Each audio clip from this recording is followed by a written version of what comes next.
This is.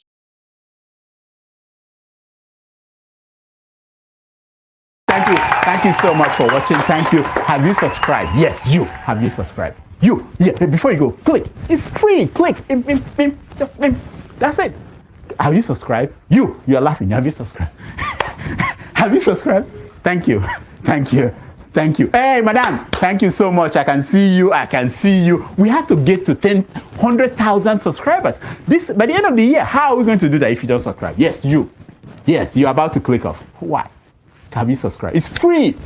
If you don't, ask your son, ask your daughter how to. Just one click. Thank you. Thank you. I see you. Aha. Thank you very much. Thank you very much. I'll see you tomorrow. Thank you so much for watching. Thank you. Have you subscribed? Yes, you. Have you subscribed? You. Yeah. Before you go, click. It's free. Click. Just that's it. Have you subscribed? You. You're laughing. Have you subscribed? Have you subscribed? Thank you. Thank you. Thank you. Hey, madam. Thank you so much. I can see you. I can see you. We have to get to 100,000 subscribers. This by the end of the year. How are we going to do that if you don't subscribe? Yes, you. Yes, you're about to click off. Why? Have you subscribed? It's free. If you don't, ask your son, ask your daughter how to. Just one click. Thank you. Thank you. I see you. Aha. Thank you very much. Thank you very much. I'll see you tomorrow. And this interior, don't feel like you are making a mistake. And I've actually had this is exhausting our people. My God, this is exhausting. Don't I think I'm going to leave this place because people are exhausting. And I've had this conversation with CM. And he pretended as if he doesn't know the context you were talking from. This is scary. This is just scary. Our people, because people are so dishonest. You see videos, you know what? Sorry, forefather. You should come and take over. You are too dishonest. No, let me see. I'm tired of you people. It's unbelievable. Show can come and take over. Show you can come and take over, please. Forefather. These people are just full of dishonesty. Please. They will never tell you the truth. I don't know whether what are you accusing me? You've seen whether it's deliberate or not. Calm down, please. please. Something is wrong. Something is broken in our people. Oh, Father. See, calm down. See, how long conversation? That's made this. They asked a question. I gave you instances. A long one. I gave you instances. What is see, unbelievable. See, listen, Father. Let me tell you. Let me. And this interior. Don't forget that state is now oil producing state, so they now have derivation. If you are not aware, so if you want to speak for anybody, please do not defend a character like a Yabelo. Please do not. Okay, let me respond to him. 1 second. Do not defend a character like Yabelo. Do not. All right, thank you, Mohammed. The people of that state. Can I respond to him? No. Then go to hell. Rudolph, go to hell. And tonight, this gentleman will be making his network television debut. This is his most recent album right here. It's called Spirit of Love. We're very pleased to welcome Majek Feshek.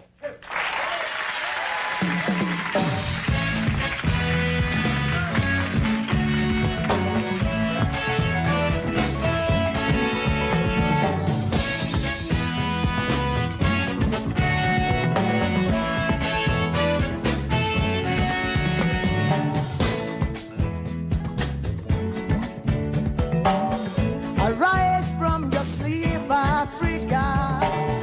Rise from your sleep, America. There's work to be done, Africa. There's work to be done, America. But if we unite, we will be free so long. Too long. So long. Too long. We've been sitting down for so long. We've been fooling around for too long. We've been sitting down for so long.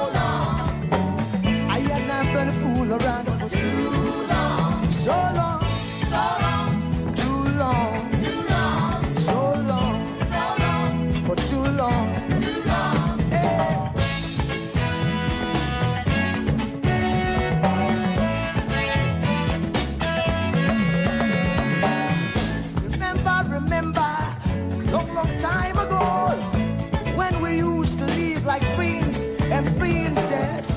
Remember, remember the pyramid of Egypt, when we used to live like prince and princess. Remember, remember Marcus Garvey, who are the dream for New America. Oh, remember, remember Martin Luther King, who are the dream for New America. They say you are black, they say you are brown, they say you are black, they say you are brown. Only the angels of Jah is white now. Only the angels of God is white. So long, too long, so long, too long. We've been sitting down so long. We've been a fool around for too long.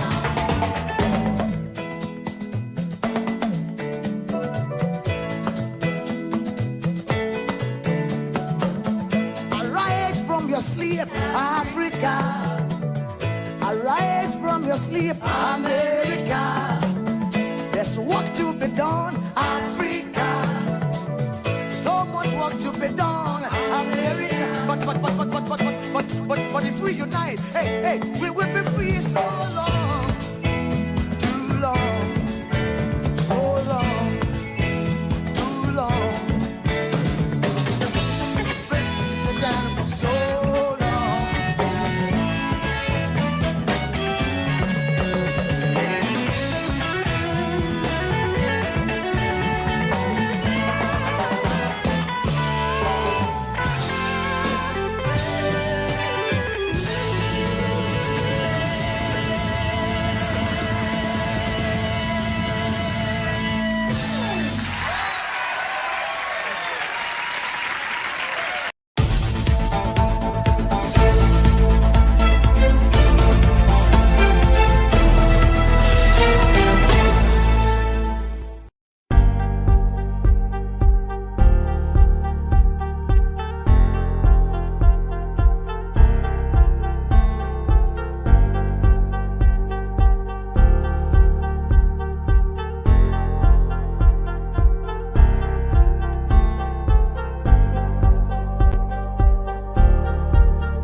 Good morning, good afternoon, good evening, depending on your geographical location. This is the second broadcast of the day. We just finished the first one, and thank you for joining. Those of you who joined earlier, and those of you will be joined in the comment section as well too. Thank you very much for that. You see the topic, it's in the NLC and labor again, why Kenyans on shaky grounds. There are ground rules in respect to going forward on this platform. I'm going to make it open again that after much consideration that in protecting the integrity of this platform and maintaining decency as well too, and then we will not, I personally will not be blocking anyone again. However, you'll be put on timeout. Timeout is 15 minutes. And also this is applicable to those who are also panelists and as well too. That verbal abuse will zero tolerance of verbal abuse. Hear your opinion. Focus on the argument. For example, I give you an example of what sort of things. Here, someone said, how Rudolph has allowed madness to go on in this place for so long is what I cannot fathom. Now, this broadcast has just started, and someone made such a comment, a baseless comment, and for no reason. So, but we'll allow it to fly, no problem. Thank you again for joining this evening broadcast. And over the week, a lot has happened, and we covered the religion issue in terms of in the context of Nigeria. And one thing I forgot to mention is to highlight the issue in Is it Louisiana where the Ten Commandments, Oklahoma where the Ten Commandments has been imposed? It's on schools. Whether that is correct or not, we don't know. But that will be dealt with on another day.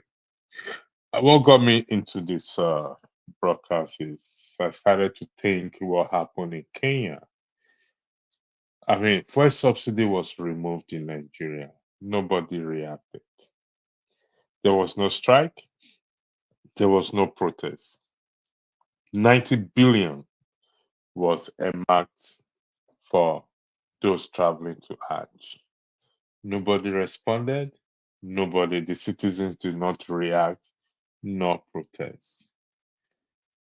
And billions of naira was also allocated to the president's travel expenses.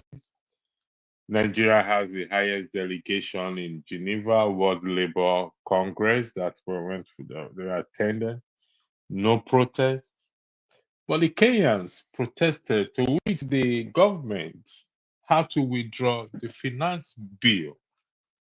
So I keep asking myself this. What is that thing that can trigger Nigerians to start to hold their leaders accountable? If we can't do it via just this talk and discussion, then I don't know which way we can do it again. And the price of goods and services keep going up in Nigeria. And we just live as if it is okay. Are the Kenyans different from us? What I don't understand. What will take Nigerians at home and abroad to stand up and behave half, even if it is half of what happened in Kenya? If we can do that. Blackstone was here earlier. He wanted to weigh in onto that. I asked him to hold that thought until this second broadcast. Good evening to you, Comfort Babel. Hope you are doing well today. It's been long. We see you on this platform. Hope everything is going on well with you. Good evening again, Greg Gregos. Thank you for joining this platform, and hope you're having a lovely weekend in respect to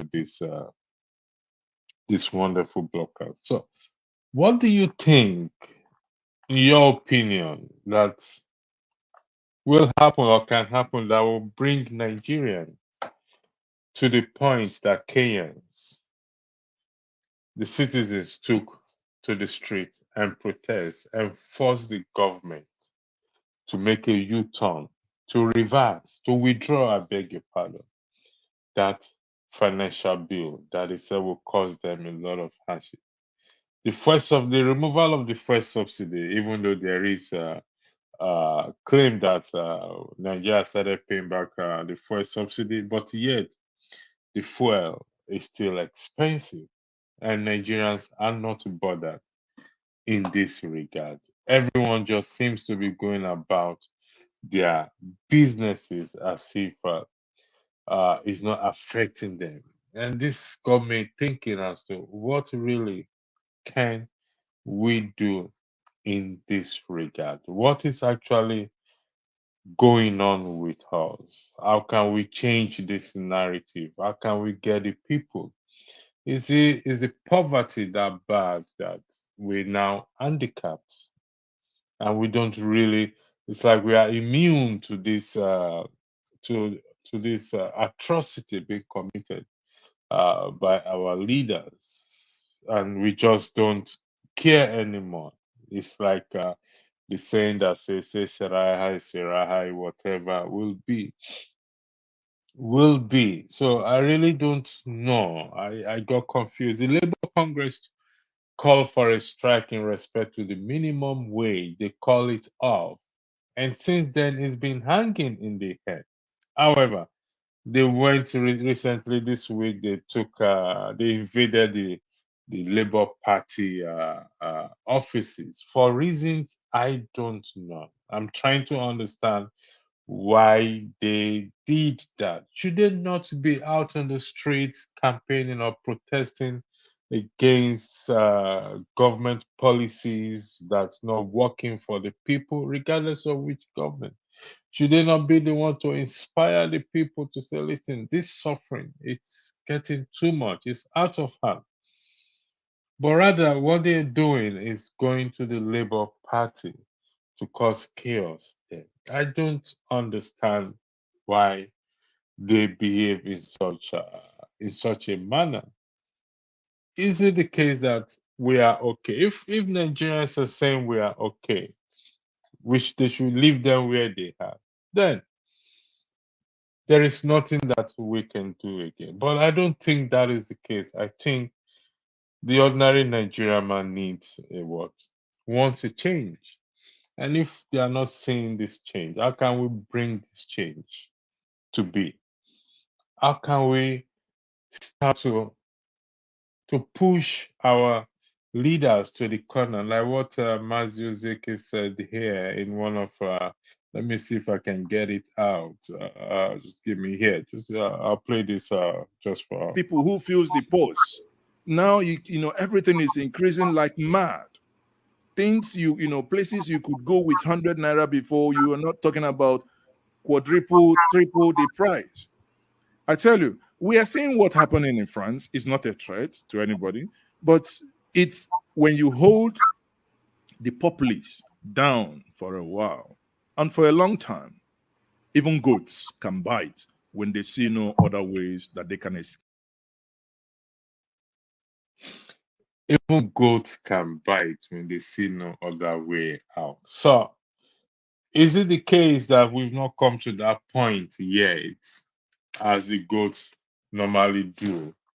And yet, and that's why we are sitting down and saying, you know what, we can still take it. How much can we take? That is one thing we have to question, we have to ask ourselves. How much can we take? So the Kenyans today, I have to applaud them. Sadly, few people died. It is expected as such. However, they were able to achieve their heart's desire. They were able to force the government back to what? To reverse that decision. Can we do the same? Why are we called the giant of Africa? Is it just by name? What can we do? This is a serious matter.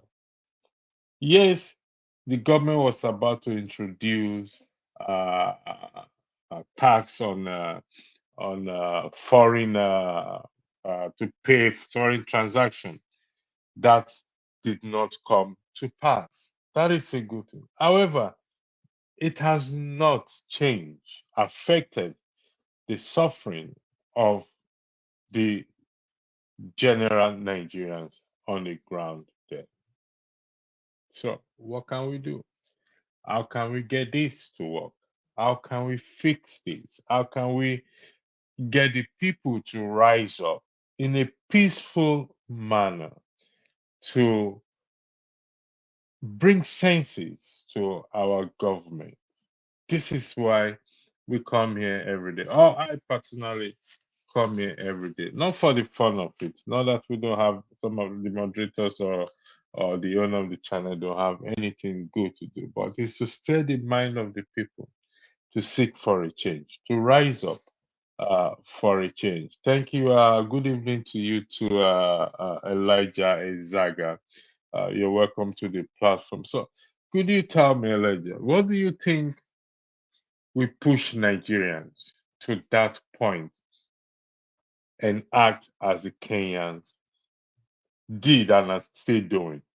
If you know, what do you think? What acts of the government Is it the case that when the government, the fuel now goes to 3,000 naira per liter, do you think that will change the people's mind and say enough is enough? Is that what do you think? Because to me, I really don't understand again what we can do, what can happen that will make Nigerians to what? To rise up and say, we are taking our country back. Excuse me for that. Is it the case that, for example, look at what Kayamo said this afternoon, which I got from Injanja Media TV here this afternoon. It says Nigeria has become hub for drug dealers, money launderers through use of private jets, by aviation minister, source in JJ Media slash People's Gazette. Man of Prestige, thank you for joining this platform. You can see the topic there. The topic it's the Labour Party. I mean, Nigerian Labour Congress invading the Labour Party and why Kenyans are on shaky ground. And regardless of why Kenyans are shaky ground, the focus is the Kenyans were able to push their government to reverse that monstrous bill that they say is going to kill them. However, we are here, Nigerians are here. The fuel subsidy was removed. 90 billion was I mean not was allocated to Hajj. A lot of money missing, and we're just sitting down as if everything is hunky dory. What do you think can move us to that point, Nigerians to that point, to start to behave or act like the Kenyans? Thank you for joining, Madam President. The floor Okay. is. Yeah, thank you, Pastor. Nice to be on this platform. It's great to have you today. Can you hear me? Okay. I've been following what's going on in Kenya. I was hoping that this is going to be a panacea for Nigeria space to take the next stage of things. Because the NSAS, we know what happened in the NSAS, regardless it was truncated, the government infiltrated the movement and it becomes so chaos. We all saw it on TV when they was offloading the hoodlum or something like that, so they vandalizing, so they use that as an excuse. But I have not really seen that in this Kenya where the government, infiltrated that.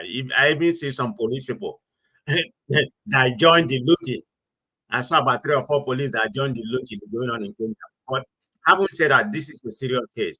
Like I said, I don't know if this is going to be a panacea, because if you look at in Kenya, they are not waiting. I heard you make a comment earlier about what are the diaphragms and everybody doing. The Kenyans have a lot of diaphragms. They are not waiting for them to come and rescue them. They have to start from the indigent. They have to start. That's where you have to start before you can talk about the diaphragm joining them or any kind of means that we can support them financially or something or morally. But they grab the bull by the horn and decided to hit the streets. And Kenya, what's going on in Kenya is a similar thing, but Nigeria is on a different level, on a higher level. What am I trying to say? This guy, when he came in about 2 years ago, 2022, people was looking at him as like he's the next Messiah, like some people say he's supposed to be the next Messiah. I don't really believe in that until somebody come in and see what he can do. I don't be supporter, but I'm not going to stay here, say he's going to be the next Messiah until he actually come in. Even Atiku. So let me not make it because Obi is not in power. It's not in power. Let me go back to the Kenya issue. I'm trying to paint an example. The people in Nigeria can borrow a page. They are listening to us. When he came in, the country was already in debt. From what I read, they borrowed about 500 million. And when that balloon dropped to 700 million because of the service debt and everything, they have nowhere. They have nowhere. They don't have any resources. They are basically, a service nation. They have their, that's how they have their forests, and they were being banked by the Asian country, particularly China. Everything that was good, all those cash. Kenya is the globe. Let's give it to them. And they have a very good weather. I have not been there. Their weather is very good. That's why it's for Westerners. You go to their hotel or any lodge, you see a lot of Westerners because their weather is very good to foreigners. It's not like ours, it's cold and things. So it's a welcome environment in that regard. So a lot of investment, for example. So when this guy came in 2 years ago, he saw the depth of the country. But instead of trying to manage it or something like that, he decided to give it to the West. Like our present government or our government, government has been doing. It's not the only one, And what he did, he went to the World Bank, IMF, and what does that tell you? The Africans, are slave to them. They're going to give you a guideline. You have to do this. You have to do this. You have to do this. You have to do this. From what I heard, I spoke to a guy in a different platform. I think it was one-man platform, but he does his during the day. It's called Kaiser Empire. So he was able to give me more information about what's going on in Kenya, and I see the similarity, but Nigeria is on a different rate. So when he came in, and like I was saying, he decided to pivot to the West for IMS in order to support the country. But they give me a condition, like they give Tinubu. You have to remove the subsidy. You have to, you have to increase the tax and everything in order to generate the revenue. So this is what the Western imperialism does to African countries. I mean, and the interest rate is very high. I mean, you're going to spend the rest of your life servicing the debt. But look at America. America is high up there in debt or whatever. Remember what happened when they were selling the auto industry and some other airline. They printed the money. It was like, it was like a loan, but it was printed, and they was able to utilize it. But what they benefited from that. So the problem I have with African countries, when they borrow this money with that condition IMF, gave them, you have to do what they say. You can't see what they do with the money. They invest the money. So listen to my narrative. It's exactly similar to, I mean, it may be about Kenya, but I'm painting it to Nigeria situation. They use the whole money, embezzle the whole money. You can't see what is for. Borrowing money is not an issue. Electricity. Look at the GDP debt ratio. Japan, the 13th worst country in the world. Their GDP ratio, is very higher than their GDP. Japan is number one.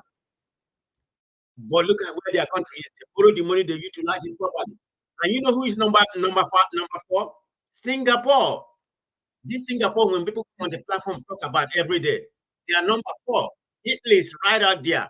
Then you have Bahrain and some other, Bahama Island and some other small country. But the only country there is Sudan. Sudan was number 2. So I don't know how the money to borrow money and their debt ratio is almost about 120 something. But Japan, no, about 200 and something. Japan is 250. Well, man of prestige. Yeah. How much can this money that is being borrowed? We will have to pay it back one way or the other. Yes. Kenyans also borrowed money, but they are fighting back. That listen, we can't bear this anymore. So how much do you think Nigeria can take why? I'm going back? somewhere. This is why I'm painting all these pictures. This is why I'm painting all these pictures. They borrowed me this money and put up this condition. So the guy came and consider what they call a financial bill, which is about 40% of everything, bread, everything, some, pad and some other things. This is the problem they're having right now. So everything becomes so expensive. But the people say we can't stand this. And we see what happened. They decided to protest. How long they've been protesting? 10 days or 7 days. But the man capitulated to them, right now. But they say, no, that's not enough. You must resign or something like that, So it's still going on, like you said. So going back to Nigeria, what we're talking about Nigeria. Can this be a panacea for Nigeria? Because I don't really consider the NSAS as anything. Because the people that organize that NSAS, if you look at them, they are a little bit the middle class, the upper nonchalant, That's the people that organize it. They didn't have any leader. It's supposed to have been organic. This is the organic that is happening. Pat Ranky and some other musicians. I remember the NSAS, the people that organize it. So it doesn't have the grassroots momentum, of course. some part of the country didn't join. So this. Go ahead. Go ahead. Go ahead. Go ahead. So, you know, the thing that keeps baffling me is we have the Nigerian Labour Congress there. Okay, they call for a strike. They cancel the strike in respect to the minimum wage. Then what is their usefulness if they cannot galvanize Nigerians in respect to the hardship? Because when the subsidy was removed, everything went up to today. And you know, if anything that goes up in Nigeria never comes down, except aeroplane and helicopter, that goes up and comes down. In terms of price of goods and services, never comes down. I'm kind of I want to know what can break Nigerians to come to that point where, because regardless of how we see Kenyans today, they were able to push the government to a U-turn. And that speaks volume. What do you think? You say Nigeria is not in the same plane with Kenyans, but we also borrow money. Okay. Welcome, Jonathan. Let me answer you that. I'm not in Nigeria, like I said. They have to, they have to grab the group by the horn, then we can support them. See, the problem I have with the Nigerians, they are kind of easygoing people, docile. It's like if you remember the fella metaphor, smiling and suffering. You remember the music? This is where we are in Nigeria, smiling and suffering. Suffering and smiling. Suffering and smiling, whichever way you want to, yeah, suffering and smiling, sorry. This is what Nigeria is. I mean, they have to wake up. Maybe there have to be an awakening moment. It's not going to work if you have somebody organizing it. It has to be organic. People have to say, okay, we can't take this anymore. I mean, they have been singing a bing by me, but it has to be just more than a bing by me. They have to take action. Let these Kenyans be a panacea to them. Maybe, I mean, because they are watching, and it's been, it's been narrated in Nigerian news media. I'm still going up. I start paying attention to all this Davido. I mean, I'm a Davido fan, but I mean, look at what happened in Davido. I mean, it was raining, and everybody trooped there. But it's the elite. But anyway, the whole Lagos was shut down. The whole governance was shut down. I mean, this priority is my point I'm trying to make. Yeah, I understand what you're saying. I mean, people are hungry, people are dying. Plenty in the street. In a nutshell, you are saying that, in a nutshell, you're saying we've not come to that point yet. Is that what you're saying? When are we going to come to that? 60 years? That is why we are here. We are here to find out when are we going to come to that. Jonathan and Blackstone, welcome. I'll come back to you, man of President. Jonathan, you see what is happening in Kenya. I believe you've read what happened, that the NLC went to invade the Nigerian Labour Congress. In my opinion, they should be out there holding the government accountable. They are unable to hold a strike to bring that strike to a conclusion. They call it off in respect of minimum wage. How much do you think Nigerians will take to get to that point as Kenyans did, and the government had to reverse that finance bill? Jonathan, the floor is yours. Electricity, man of prestige, the Blackstone. Good to see you guys, and thank you for having me on the show. I think it will take a long time to get there. As far as we remain these people, and we do not rise up to 21st challenges, even while everything around us is speaking change, and we still wrap in this manger cloth of Christianity and Islam, just what you guys just finished. It will be a long walk to freedom. My question to you, I'm not trying to take you back to what you have dealt with. Uh, uh, is Japan a Christian nation? Is China a Christian nation? Is Singapore a Christian nation? All those countries in the world that are doing well. I heard you guys quoting a scripture that righteousness exalts a nation, and when the good man is in a leader, is a leader of a country, bring prosperity. A lot of those things, this country I've mentioned, are they a Christian nation or even Islam? But they prosper. But we use religion to tame ourselves to the point we give excuse to the God that we were serving, the Sango God and all of those gods, there were instant judgment on anyone that go against the ordinances of the people or the traditions or the culture or the norm of the society. And this one is a God of mercy. And for that reason, how long will God watch in heaven, see Nigerians and every other struggle black nation dying? How many prayer or how many of us will die before He answer our prayer? How many of our wrongdoing that is contributing to where we are? That is not a leadership issue, that is a spiritual issue. How many of our people, how many prayer can we offer to God before He deliver us? Or how many prayer will we pray?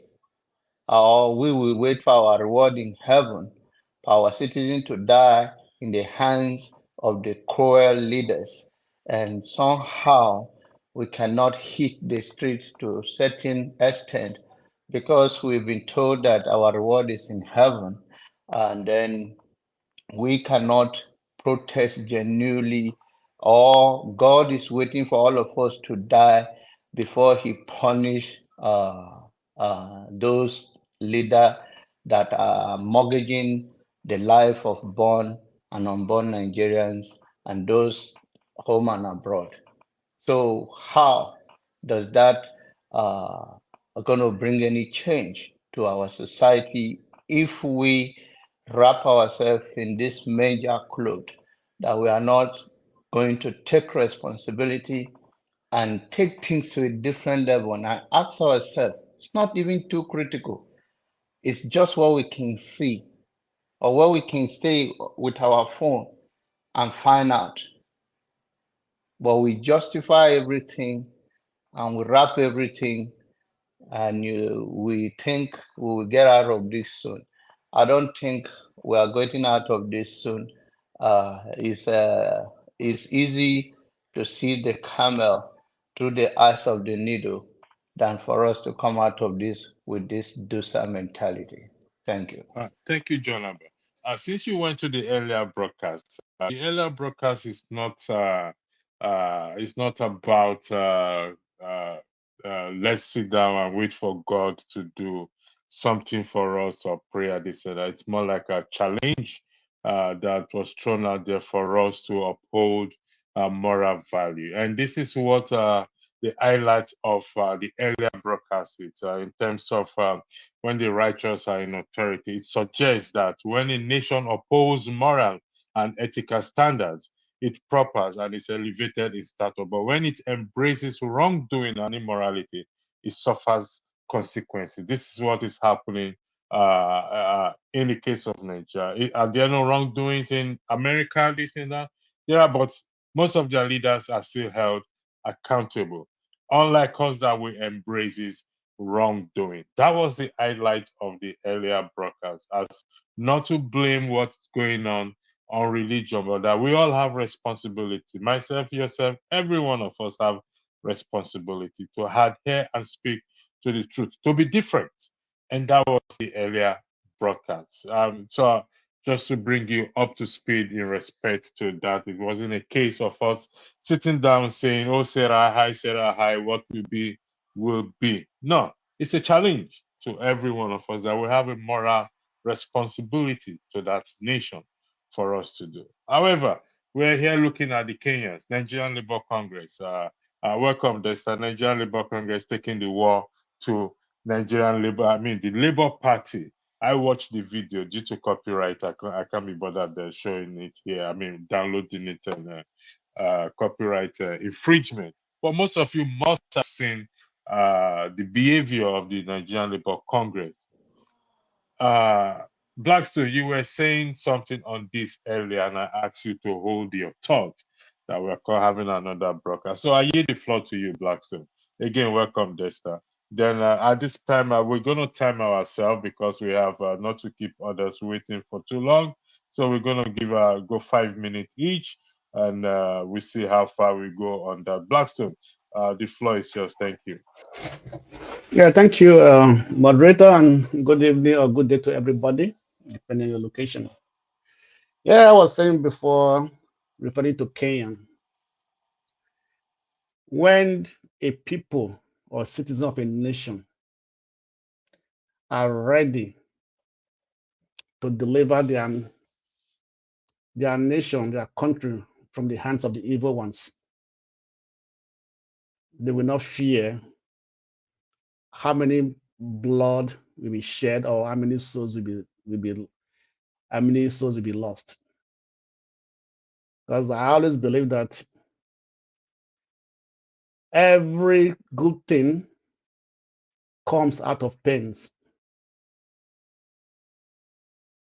You cannot sit in your comfortable house and expect to be a change. Or you cannot just play along with what is going and expect to be a change. It never happens. The Kenyans knew what they wanted, and it started on the social media, and before they knew it, everybody was in the street. And the president spoke, talked to them, but they still insisted on what they want to achieve.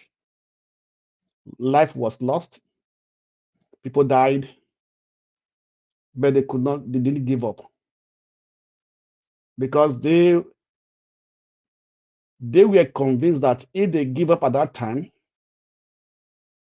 they have not achieved what they want to achieve. So this is the difference between Nigerians and what I say Kenyan people. If we Nigerians can stand up and stand firm and say we want to take our nation back from the hands of the evil politicians, we can do it. And let's not forget that most successful nations today, people died to make it what it is today. Blood was shed, people lost their life, people sacrificed their life to make it what it is today. Every Western world, every countries that are progressing today, they went through different hardship before they became what they are. So if we cannot stand firm and say enough is enough, we want to take our nation back, there's no way we are going to move forward. There's no way we are going to dethrone or remove, send a message, a hard message to the people in power, to the evil patriots of Nigeria. So in Nigeria, I was talking to a friend yesterday. I said, even if the police shoot a gun to the air, you see Nigeria, they will disperse. It's just like birds on the tree. They hear one kind of noise, all of them will fly away. That is Nigeria for you. So nobody want to die, nobody want to sacrifice, because change comes with a sacrifice. That we know very well. In every facet of life, change come with a sacrifice. It doesn't come cheap. So if you want to do anything in Nigeria, want to change anything in Nigeria, we have to be strong. We have to be decisive. We have to know what we are doing or what we are going for. And when it starts, all things the government give in to the demand of the people. They should not give up. They should not give up. I still refer to NSAS. I wish on that day at that toll gate that when the military went there and shot them, and the next morning they gather again, they continue. The military will give up. They will give up. They will know that these people are decided, they are ready. But the next day everybody went home, nobody came out again. So the military have won, the government have won. We have defeated them.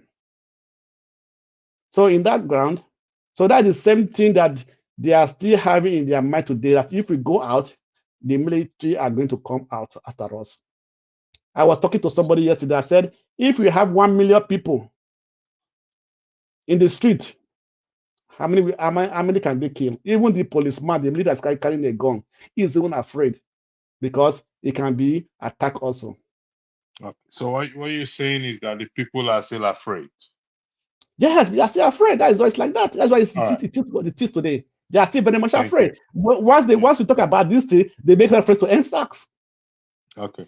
Jonaba, before I go to Desta, I beg your indulgence. Thank Jonaba, you. I highlighted this earlier. Okay, and I want to highlight this again for you.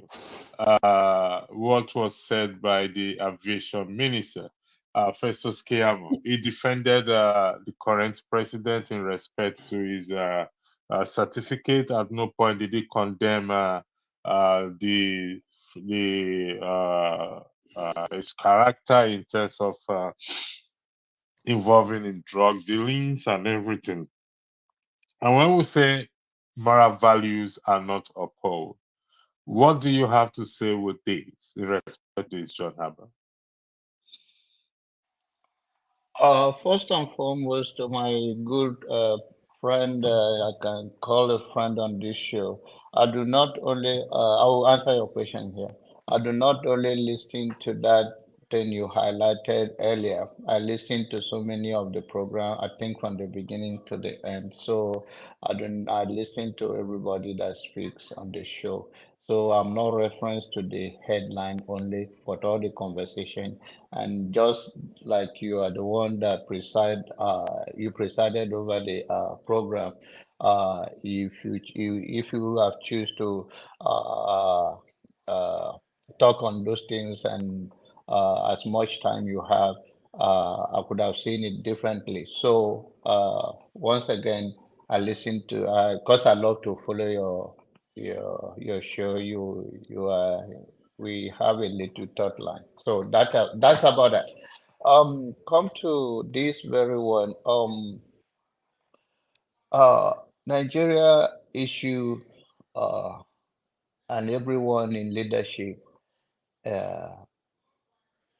they are for themselves primarily. There are not too many patriotism Nigerians in government. They play the politics with no integrity, having had that mindset that it's a short term and their life will live forever. And that is lacking in our society. And that is the very reason why we don't have this enduring spirit of to say what Blackstone just said. I said that the last there was one program we had here, and I said it that we are quick to carry things out without a proper planning and follow up. I speak directly about NSAS. Kayamo is also part of this team right now.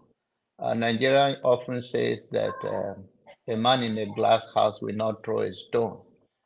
and I don't know how it means to everybody that adage, but I think that is what they do in most cases. They just find trying to be political correct and trying to walk on a fine line that oftentimes doesn't exist, but they say it because one will stay or other will say I don't like it, people will say I like it.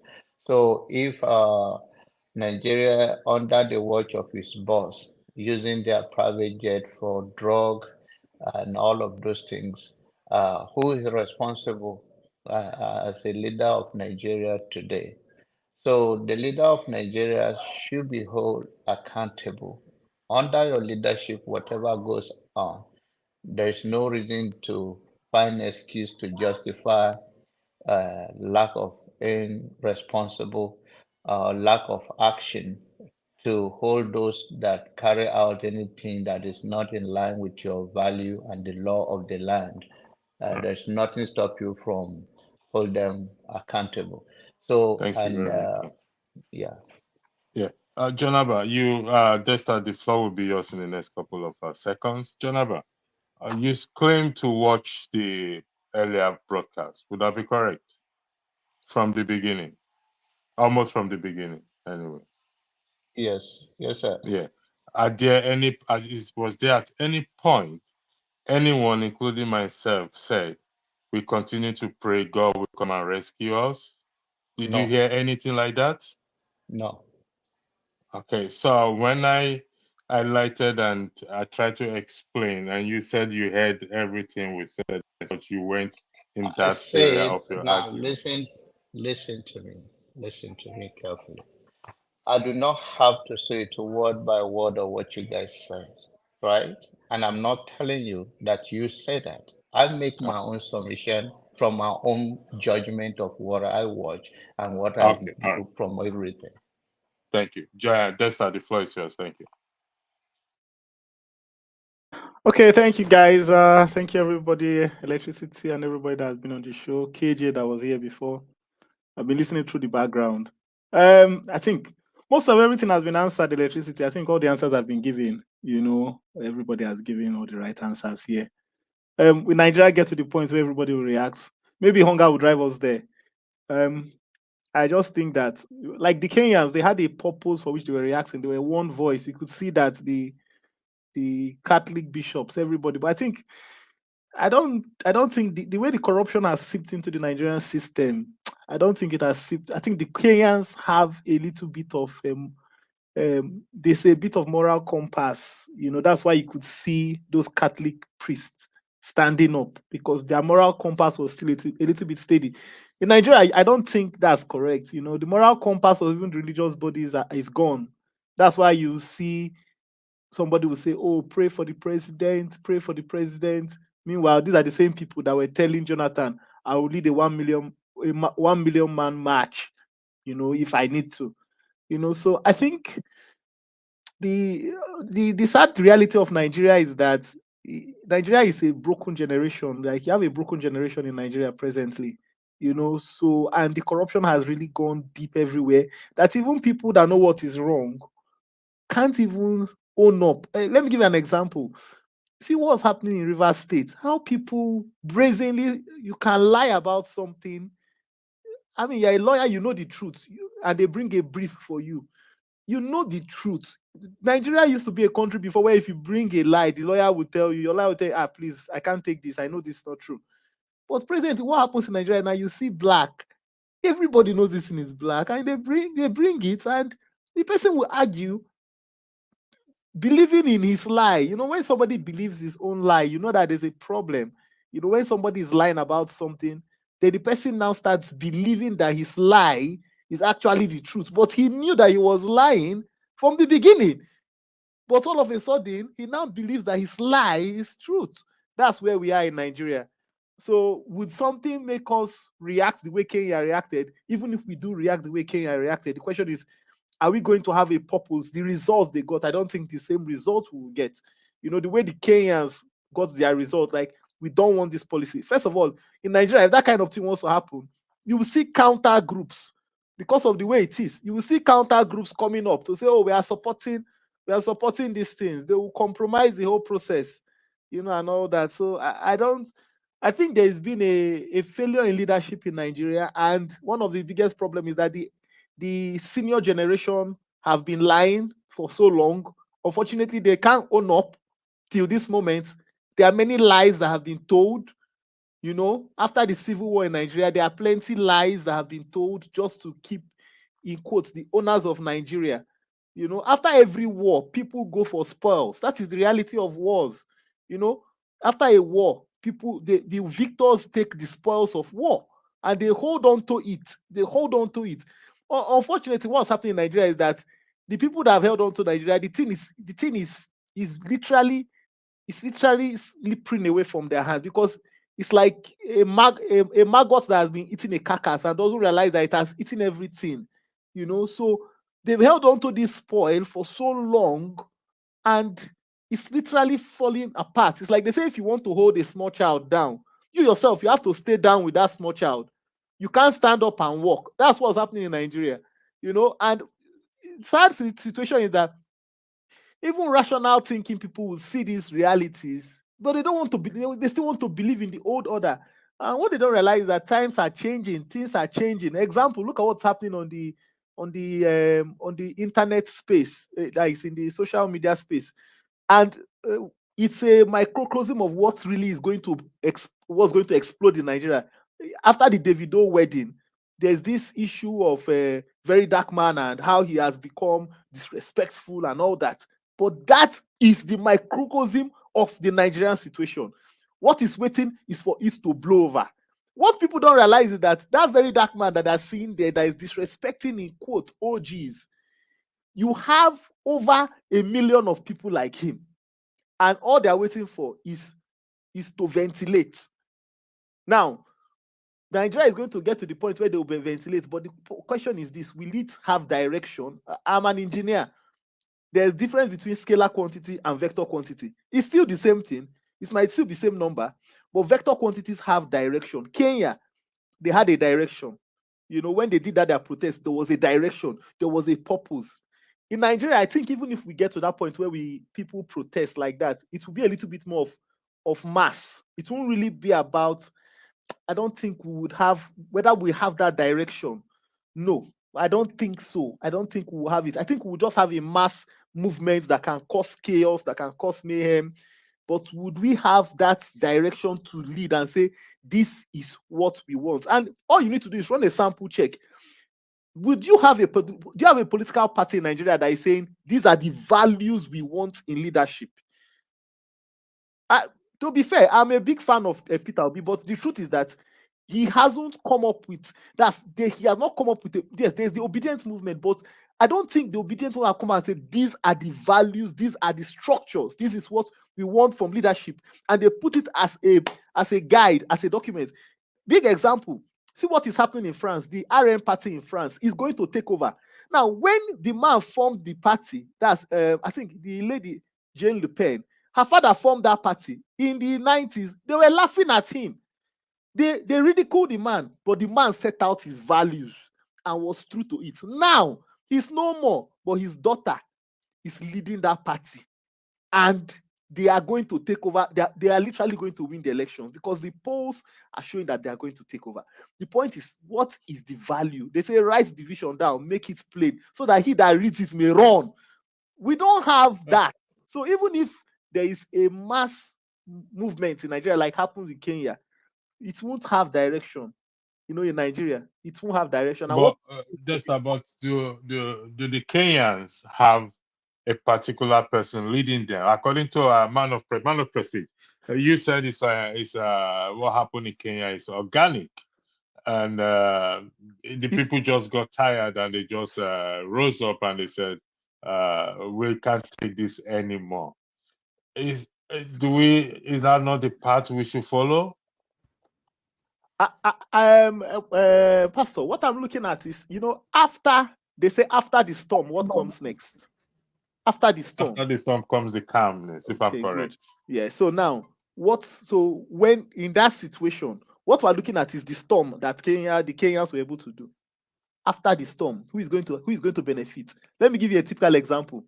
1999. Dexter. Yes. After the storm of answers, Nigeria became calm now. Wait, now let me give you an example. 1998. This person died. Abacha died. Okay, Abacha died. Abacha was the storm. Okay, after the storm, what came? Thieves, criminals. 90% of the people that got into leadership were all crooks and criminals. Those were not people, because the people for leadership in Nigeria were not even prepared. So after Abacha died, the people were still even thinking, no, it's not going to, because even those people that were doing Nadeko and all that, you can see that many of them are not even people for the masses. All of them were power grabbers.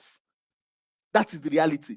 So the point I'm making is that the Nigerian with the good heart have not come together and formed an ideology for themselves. The average Nigerian is okay if he can earn salary. And in fact, the average Nigerian is okay if he can live his normal life and the government is bullshit. As long as he can drive his car, he can be driving through bad roads to go to work and coming back. As long as he can do that, go to church, pay some offering, you'll be happy. But we have not defined our values, our minimum expectation value. Unfortunately, Pastor, also electricity, it cannot happen. You know why it cannot happen? You see, no society strives on injustice. It doesn't happen. Yeah, it doesn't happen. I agree with you on that. Man of prestige. Yeah. Yes, the obedient. I mean, sorry, the Kenya was it's an organic, but the obedient. Pitobi said they are the opposition party. In my opinion, I think like what Desta rightly says, they've not highlighted their values or their goals. But as a opposition party, they came out saying in terms of Obi said they're transparent, they're this and that. Do you not think? I know you said Obi. We're not saying he's a savior, but do you not think that he should be the one? I see hold this in this strong belief that he should be the one to galvanize the people towards these protests, peaceful protests for a change. I still think he should be the one. And I don't know. I am.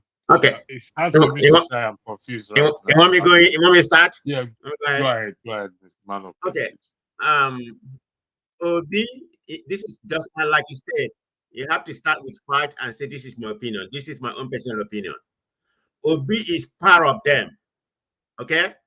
I mean, you can't sugarcoat that. Obi is part of the politicians. I mean, you may characterize him to be the lesser of the evil or part of the evil, but he's part of the politicians. Obi is not going to do that. And moreover, he doesn't have the characteristic to do that. The only person that could have done that is Shewere, but in a Nigerian space, an activist can plateau to that form. It's very, very difficult because of how Nigeria is structured. It has to be finance, it has to be money and everything. You have to know the big boss and everything. I don't think Obi will be able to lead because Obi is just the personality, the obedience want to use to pilot their movement. So joining Labour Party is just a house. Of course, we know the chaos, surrounding the Labour Party right now. So I don't have any hope on that party, and to be honestly, I don't have any faith that on Obi that he's going to pioneer that kind of revolution to come out, organize them, say let's go protest. No, that's not, I mean, with no disrespect to Obi, Obi support, I'm not obedient, but I will say that Obi is not going to do that. That's not his personality, and he's part of them. Okay, the narrative that he wants to come into power, it has to be part of them. Remember Obasanjo going to the north to to visit all those big guns and everybody over there. I'm not saying what he's doing right, but that's just the space we have in Nigeria. No, my question is no, Obi can do that. It's not him, and he's part of that. The only person that could have shoved this organic movement, I'm saying, if you want somebody to lead them, is Showore. But Showore is lacking in many angles because of what we have in the Nigerian space. It's not going to happen, not in this generation, in my own opinion. But I hope it does. So my point is that no, Obi is not capable of doing it. Okay, in that answer your question, no, he's not. Yeah, thanks, man of prestige. Honestly, at this point, I am confused, Jonaba. I am confused, and Obi said that families don't fight. When I went in that this thing, but that's not correct. Family fights, they settle. He was trying to say the Labour Party and the Nigerian Labour Congress. I really don't. To be honest, it's confusing. It's crazy, and I don't know what way forward. To be honest, I yield the floor to you, Jonaba. Thank you. Thank you once again. It's always a pleasure to have one or two word contributed to the discussion. Um, it's to you guys that to be is a surprise. I do not have any problem with him. He's a politician. Among those followers, they believe that is a lesser evil. I was told that uh, people have a day that if you are eating with the devil, you use long spoon. I personally don't even believe in eating with the devil at all if I know it's the devil. So he is part and parcel of Nigerian elite. He's a blown politician, and just like I referenced earlier, you cannot stay in a glass house and throw stone. So he have no any justification whatsoever to pretend as an outsider and get anything done. Apart from that, I don't think he has such style of being to push back to some certain extent that people may love him to do. I don't think that is his personality. But other than that, of course, family fight. There's a saying in my place that tongue and teeth, they are the best that stay together 24 hours and they still fight. So it's Nigeria. It is what it is today because of so many of us are Dusa. We are not deep. We speak grammar. We attack each other based on our own personality. That my personality and my own belief has nothing to do with you. When we come out, what we are to do is to play by the rule. If we have anything called constitution or bylaw, then we promote it. My personal life, you have nothing to do with it. I have nothing to do with yours. Your understanding of life and how you live your life is to your own, is totally up to you. But when you have our society today that they're easy to be pushed around by ethnicity, by religion, by favoritism, by party loyalists, it will be so difficult to get anything done. And I hope we'll see it for what it is. There are so many things that you or any other person, or including myself, may know. I don't think we can come here and put it together and say, oh, this is the way we should do it. I think then it shows that we don't know at all. But the common subject we treat here, we know how chaotic it will be, how people will misunderstood you and use it in a different way. But the society we have, it is what it is. It's a long walk to freedom, if at all we have started working. Thank you. All right, I speak the truth. The floor is yours.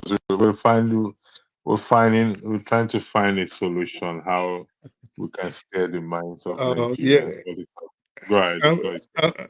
Yeah, thank you. I'm really happy that now people are becoming more vocal and are not succumbing to the bullying that they've been subjected to by a group of the polity, namely the obedience. So I think for me, it is heartening that in response to your question, someone like Man of Prestige could come up and say, well, even though I support OB, I do not ascribe to certain things. And I go to say that to say, I say all of that to say, whose feedback is that?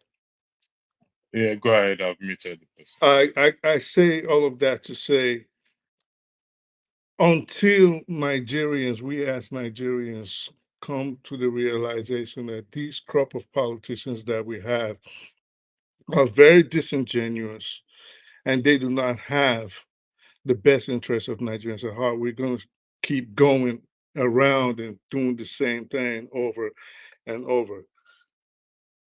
Nobody from the class of 99, or at least anybody that has served from 99, has any business in the political space of Nigeria right now. They don't.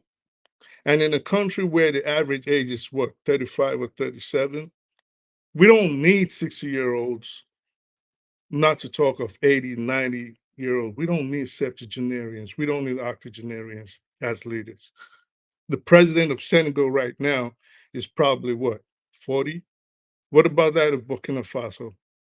So if we take these things into consideration, these men and women that we have in power right now should not be ruling the most powerful Black country, arguably, on the planet today.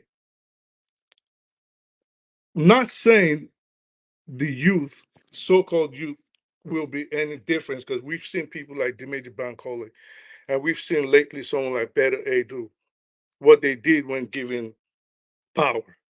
But I think that moving forward, especially considering the youthful nature of the youthful composition of Nigeria, we need people that are in tune with what the youth need. And we need people that are in tune with the direction that the world is going. The geriatrics, you've seen the nonsense that happened in the US debate yesterday with someone sleeping and someone just lying. We are having the same thing in Nigeria, where it is lies, people not showing up for debates, and incompetent people all around. Basically, to end this, we do not need these men. Nigerians, the young people in Nigeria need to be in charge. And that is where I just rest my submission for now. Thank you very much, Ferreira. The floor is yours. Thank you. Okay, thank you guys again. Greetings to all the panelists, except for the person that says they shouldn't throw stones in a glazed house that always like to throw stone, but I'll leave him alone for now. I want to attack, I speak the truth first of all. You started your statement by calling the obedient bullies. You see, statements like that is not going to make us have headways in this country. Okay, I'm not an obedient, but if you had called the APC bullies, I would have been more happier, because they are the ones at the ends of their fears of your problem. But leave that as it may. It is Jay-Z who says, I've got 99 problems and a bitch ain't one of them. Meaning, Nigeria's got 1,000 problems. But the number one problem we have is to go back to electricity. You remember when we were having conversation of listing Nigerian problem, and you said we don't have a common purpose. You know, I took that along with me, thought about it deeply, talked about it. And I came to that agreement with you. Man, the electricity is right on that one, though. The common purpose issue, although I came back with the fact that all humans have a common purpose, but let's review it for once and compare it to the Kenyan situation. You understand? As Nigerians, we don't have a common purpose. But someone else will stand on the opposite side and also argue that we have a common purpose, and that is selfishness. But let's leave selfishness aside for now. Why we are not like the Kenyans is the question you asked, and that's what I'm going to try to address. You see, the Kenyans, they have a common purpose. Yes, when we did NSAS, we started with the police must go, but down the line, the common purpose diverged. Okay, the government must go, this must go. The purpose changed in between the line. That's what my pastor friend John Abba, who's running away from me now, will say we're not deeply organized. I want him back on the camera. So you see, you're right, electricity. Let's think back on that. We can't be like the Kenyans because there's no common purpose. But on the opposite side of that, if you all look at it, we also have a common purpose. That's selfishness, which is the main inhibiting factor why we cannot act like the Kenyans. I don't know if I'm making sense. You understand? We don't have a common purpose in sense of the country's interest or collective interest or our neighbor's interest. You understand? But on the other hand, we have that inhibiting factor, which is our common purpose, which is that the selfishness of the Nigerian. And if I have time, I would have gone into that on how that selfishness has killed us right from 1963 to the first coup, to the decision of the politicians, to the decision of the leaders that took over. But let's not go into history. Let's stay with this Kenyan problem, Kenyan issue. The Kenyans were able to galvanize on the fact that they don't want excessive taxation. Their bread increase. They understood each other on that basis. We can do that. You know why? Because some of us are benefiting. If let's say taxation, that issue the Kenyan raised, don't collect IMF loan. It will increase our taxes, our bread will go up. We can't do that because there's somebody that will collect a slice from that loan. He would have an increased salary. His own interest is now totally different from the rest of you fighting for the price of bread should not go up. So we don't have a common purpose. Now, why are we there? A second reason is this. Our definition of things, how we describe reality, how we describe pragmatism, how we describe words. I'll give you 2 or 3 examples, maybe then you let me go. For example, every day since 1999, we've been coming and all of us have been in agreement that, in quotes, we have democracy. That's a definition error. When votes don't count, when rule of law is not in place. You understand? When it's the rule of man. So I'm not branding it as intellectualism. No. Our issue with pragmatism, calling a spade a spade, whether for political reason or political correctness or for one reason or the other, we have a serious issue as Nigerians with that. Calling injustice injustice, calling what is bad, and calling criminals honorables. Maybe if we start with calling a spade, irrespective of whose hall it goes, we'll begin to galvanize around a common purpose. Let's take back to this Kenyan issue again. The issue was taxation based on IMF loan and signing a budget, right? And the effect was increase in bread price, and the people went mad. They had a common purpose to react to. Yes, some people will say, yeah, we have it when they ring the end SARS. No, we don't. Then on the issue that you raise about the opposition, another problem I have, electricity, there is no opposition. Let's be honest. Whether it's Labour, whether it's PDP, whether it's APC, they all operate on the same political, philosophical ideology, which is trickle-down economy from top down. And their concept of democracy is what is, in reality, economic sabotage. Take from the state, pad budget, share money. Then when we are rich at the top, whatever trickles down to the bottom.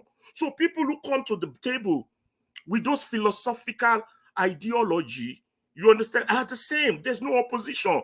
They just bear different alphabet, including the very active Showore, which is why it's hard for him to join forces, though he's shouting revolution. But he himself would know, you understand, if he's actually paying attention to the reality on the ground, that participating with a flawed system is like endorsing the system. Even though he calls verbally for the demolition of the system, but yet you take a banner and contest in that same system. You want to revolutionize. Here is the question now. In terms of common purpose. Can I ask a question? Yeah, I'll come. You are the next. You want to ask a question? Well, I want to, in reference to what Yeah. was saying. Yeah, hold on 1 second. Your next on the line. Common purpose. The removal of fuel subsidy. You pass me. Who is that? Go ahead, and Blackstone. Yeah, I think I'm going around back again to man of prestige. I was supposed to speak before I speak the truth. Oh, okay. No problem. Go ahead. Go ahead. No, it's okay. The removal of the fuel subsidy that increased fuel pump and everything went up. Should that not have given us or make us to have one common purpose? Because the price of goods and services went up, affecting everybody. Should that not? Are we expecting another thing to fall from the sky again? No electricity. Thank you for that. The price, removal of subsidy, electricity, and the devaluation of the naira. Why you are here complaining it make your own price go up? Some people are making millions out of it. So that don't give us a common purpose. So if I'm making millions, for example, on the subsidy issue, there are the people who own Nigeria, who Nigeria pays rent to. You understand? On the subsidy issue alone, they're making money. And as long as they have money and we have that trickle-down economy, I will get my boys to go say, I would disagree with you that gives us a common purpose.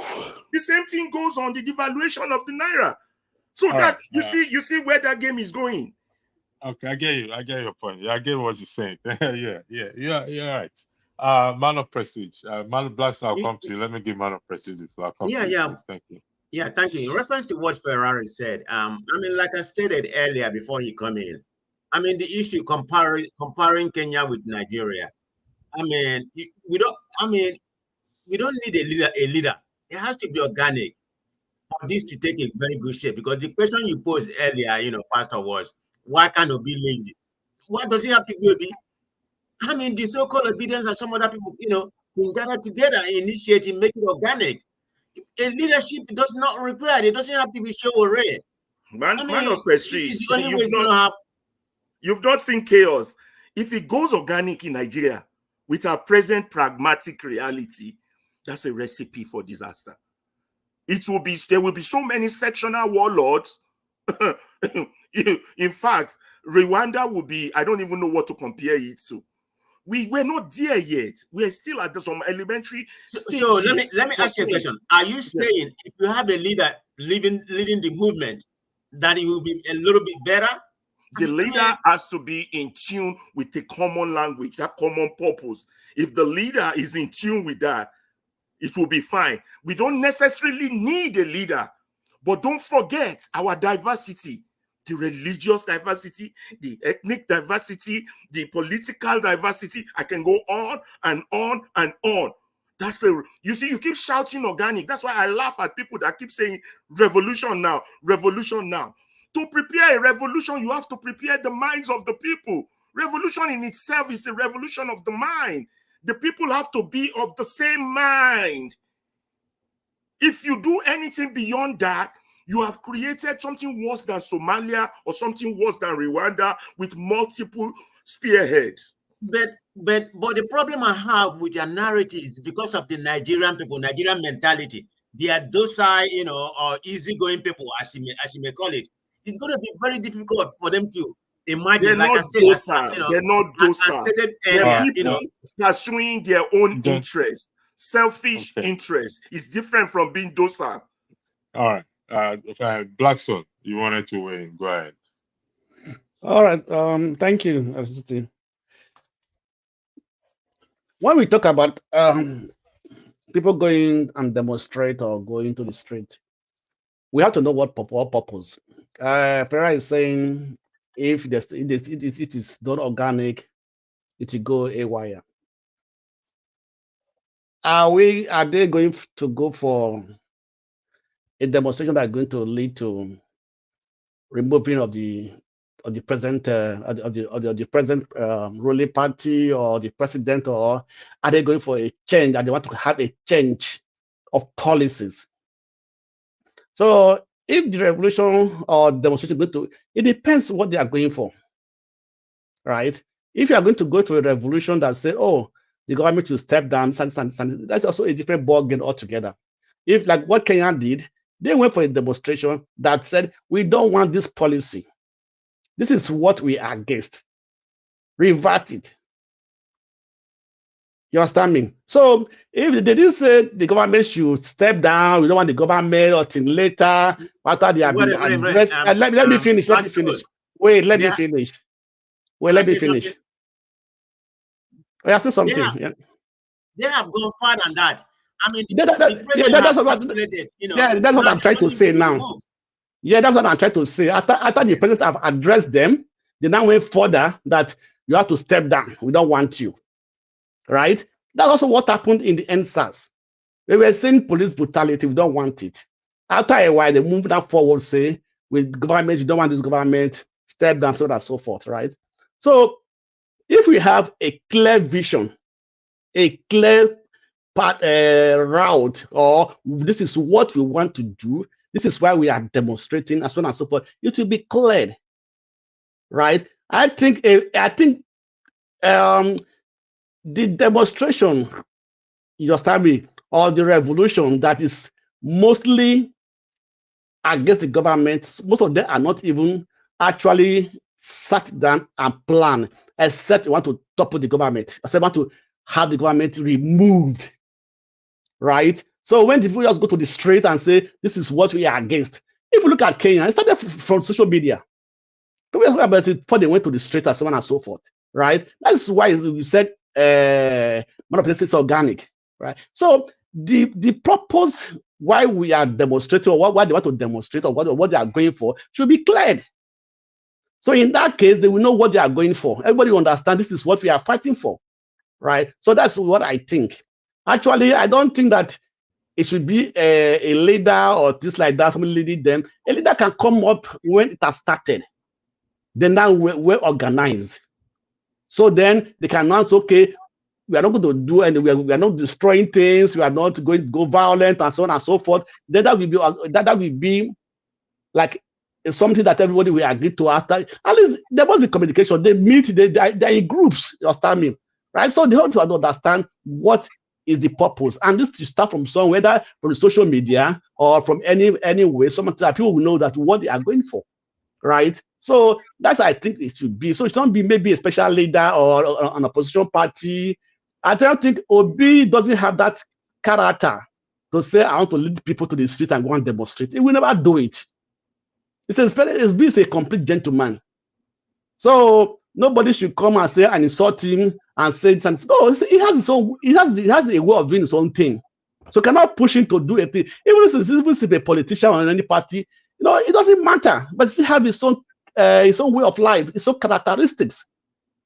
It's there. So it don't have to be that I have to move with what people with the crowd or things like that. So he has his own way of life. And that has been portrayed right from time, not because if it's a politician or it's not a politician, he has the way of life. So if they want to do any demonstration, it can kickstart by any means, through any method. It doesn't have to be a planned one or not a planned one. Thank you. Just to ask Blackstone one question.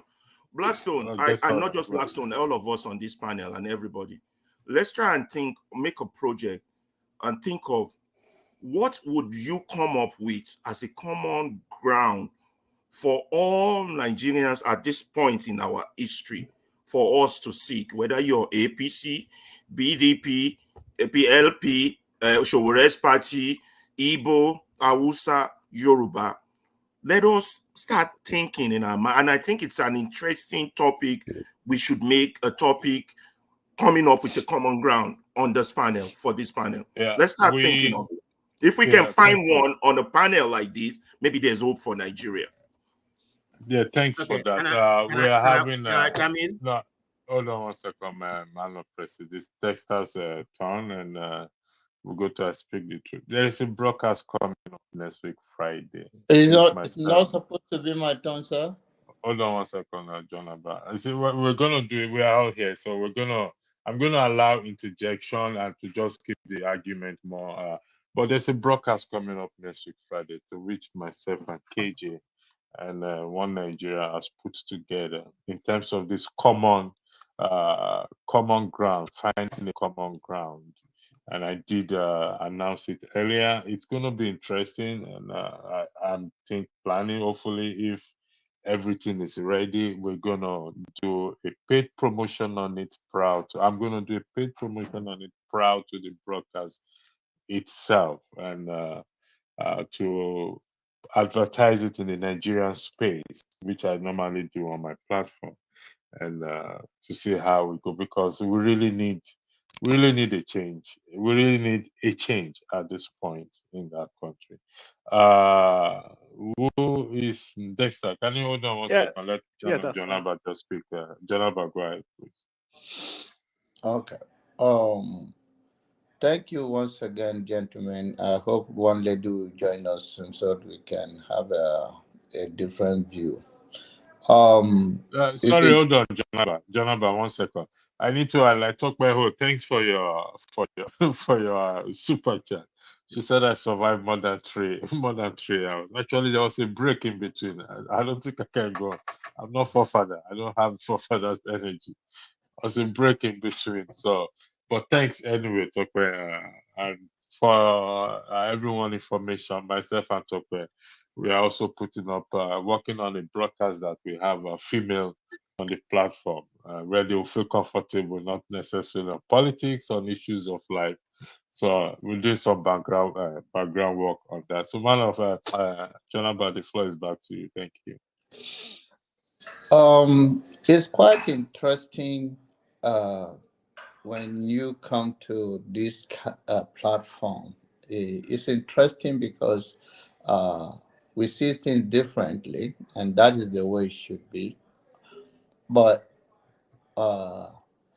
my brother Ferrari is very eloquent in submission, but what he lacks is the substance and the follow-up of reality of life. And I like his submission sometimes, and sometimes I flat disagree with his view. It will serve the interest of Nigerian space, where people of his mindset will think twice, look at the mirror, start from themselves. Then we can have a better conversation. When in life, if anybody will champion a cause, the only thing I can agree with him in his statement is about selling of ideology that go across the board that the people embraced. Whether you have a political office, or you are a human rights activist, or you are a patriotism of your country, and you people believe what you are selling for them. When you don't put them down, when you bring them to the table to say, we don't have to look at Nigeria right now and don't know that there is a common suffering from the north to the south and to the west, regardless of your political affiliation. It's not taking you except those 1% that are directly benefiting from the government or have a position that they can be a beneficiary of such thing. But every other Nigerians, whether you are Hausa, Igbo, Yoruba, Hausa, Fulani, Doma, Shekri, Igala, Ibra, everybody is suffering. But who carry the message across? Who champions it? Somebody must lead. We all cannot be, we can lead in a small sector, but somebody must galvanize the base and champion the cause. But when you say, okay, we cannot do that because we don't have anything, a common reality. Of course, we have a common reality going in Nigeria. Even this fuel subsidy, if you talk about fuel subsidy, maybe it's only 1% or less than 1%. Few Nigerians that are beneficiary of the fuel subsidy, whether removed or put there. So that's enough to trigger if there is somebody championing any cause. And like everybody have mentioned, it does not have to be Obi or anybody else. It can be anybody that willingly and have the charisma to sell it. Like my brother Ferrari can sell it, but his character will not match at the end of the day. If you have a meeting with him, he will not show off. If he comes to the platform like that, he will not play by the rule. He think his voice is important than those. No, I'm Jonathan, coming now. let's Wait stop now. personal attack, please, When Jonathan, he please. come attack, when he attack me, why don't you tell him to do that? Okay, yes, I agree on that. But that is a failure on my part. I apologize for that, but you don't have to go low because he went to No, you, if you go gutter with me, I'll go gutter with you. No, Jonathan. No, You don't, can, me, Jonathan, please. I can be, I am no, pleading. okay, the only All right, reason. go ahead. Electricity, I will not respond because he's a pastor. I will not respond. No, okay, Jonathan, go Now, ahead. I'll give you communion on Sunday so we can arrest them. That's okay. We have so many things in common that we can fight for Nigerian space, even just for humanity. We have a lot. And to me, our diversity from the north to the east and to the west, if we have, even if we don't have to make it one person champion all, we can take from the majority tribe for everybody to come from their section and galvanize their base. Because sometimes when people talk to you and deep down to your language, it makes sense to you. Maybe there's someone we have Mascara come here. If we can just say, okay, please, if we all agree, sell this message down. We go for something very high while we have not settled the bottom. So let us know the little thing, the little step we can take.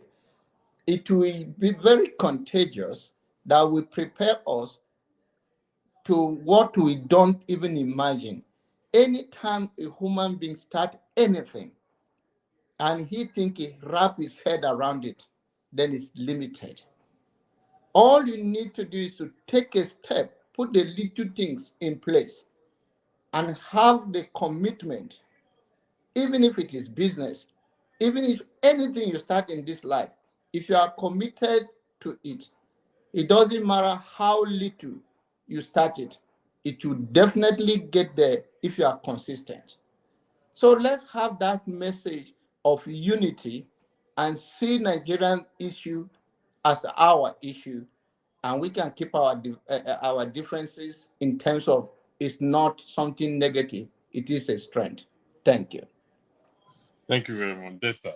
After Desta, we'll go to I Speak the Truth. Then we go to let's just have this. And let me say this, okay? We'll allow interjection, but we have to do it respectfully and not just bump into the person. If you want to challenge what the person says, I'm going to allow interjection, less interference. So, if you want to challenge what the person said, the person's argument, you can just raise up your hand. I can ask the person if they don't mind. Then we go ahead. So, that's how the floor is yours. Thank you. All right, thank you, Electricity. I wanted to just address something. I mean, the way many of us we try to rope Obi into what's our ideology of how Nigeria should make progress. Like, people, we should have protested during the election. Let me ask these people that say, these people that always say, oh, we should have protested when the election. Why didn't you carry the placard and go? Why are we waiting for Obi? That's my question. Why are we waiting for Obi? If Nigeria wants to change, Obi is just one man. We can't be saying, oh, we can't be waiting for him to do things the way we want. For those people who feel that, oh, is to go and protest on the street, why are you waiting for Obi? Go out there and protest. We shouldn't be hiding behind the man. The man has his way, and we shouldn't shoehorn him into what, in quote, how we think things should be. The essence of democracy is that everybody. Yes. Let me interject. Yes. Yes. Was Martin Luther King one man? He was one man. Was Indira Gandhi one man? Yes, he was one man. Was Mandela one man? Yes, he was one man. Okay, let me. No. Now, let me land. Electricity. You landed on one point. That. Electricity. Can I correct that? Martin Luther King was not one man. The 1 million march on Washington. Go and watch the movie. Martin Luther King was not one man. Martin Luther King was aided by artists all over the US. Ferreira, I'm going somewhere when I ask. Okay. I thought I don't want that information. No, I'm going somewhere. You see, when I say Peter Obi, okay, he's been able to galvanize the people. Do you agree on that? Yes. We agree on that. And because he has this charisma to move the people, it fits into that narrative or that box to say this guy can influence a movement or can influence a change, can say, now guys, let's move. Let's go to the House of Assembly. Let's sit down there until they attend to the need of the people. Is that possible, Tessa? That's possible. So that is what I am trying to say. Now, I'm not saying he doesn't have his own character, but what I'm saying is he has presented himself. If you were on ground on 2023 during the election, and you see the amount of people that came out, I keep saying this to tomorrow. I was there. An 80-year-old woman, that is the way I fix her age. An 80-year-old woman came out to vote and asked me at the polling station, my Pekin, show me Papa, Mama, Pekin logo. That should tell you how they want that change in the country. So it has that ability. It should make use of it. I will never support violence. Not in a million years will I support violence. Thank you. Desta, the floor is back to you then before that people. Can I interject on you, the senior pastor?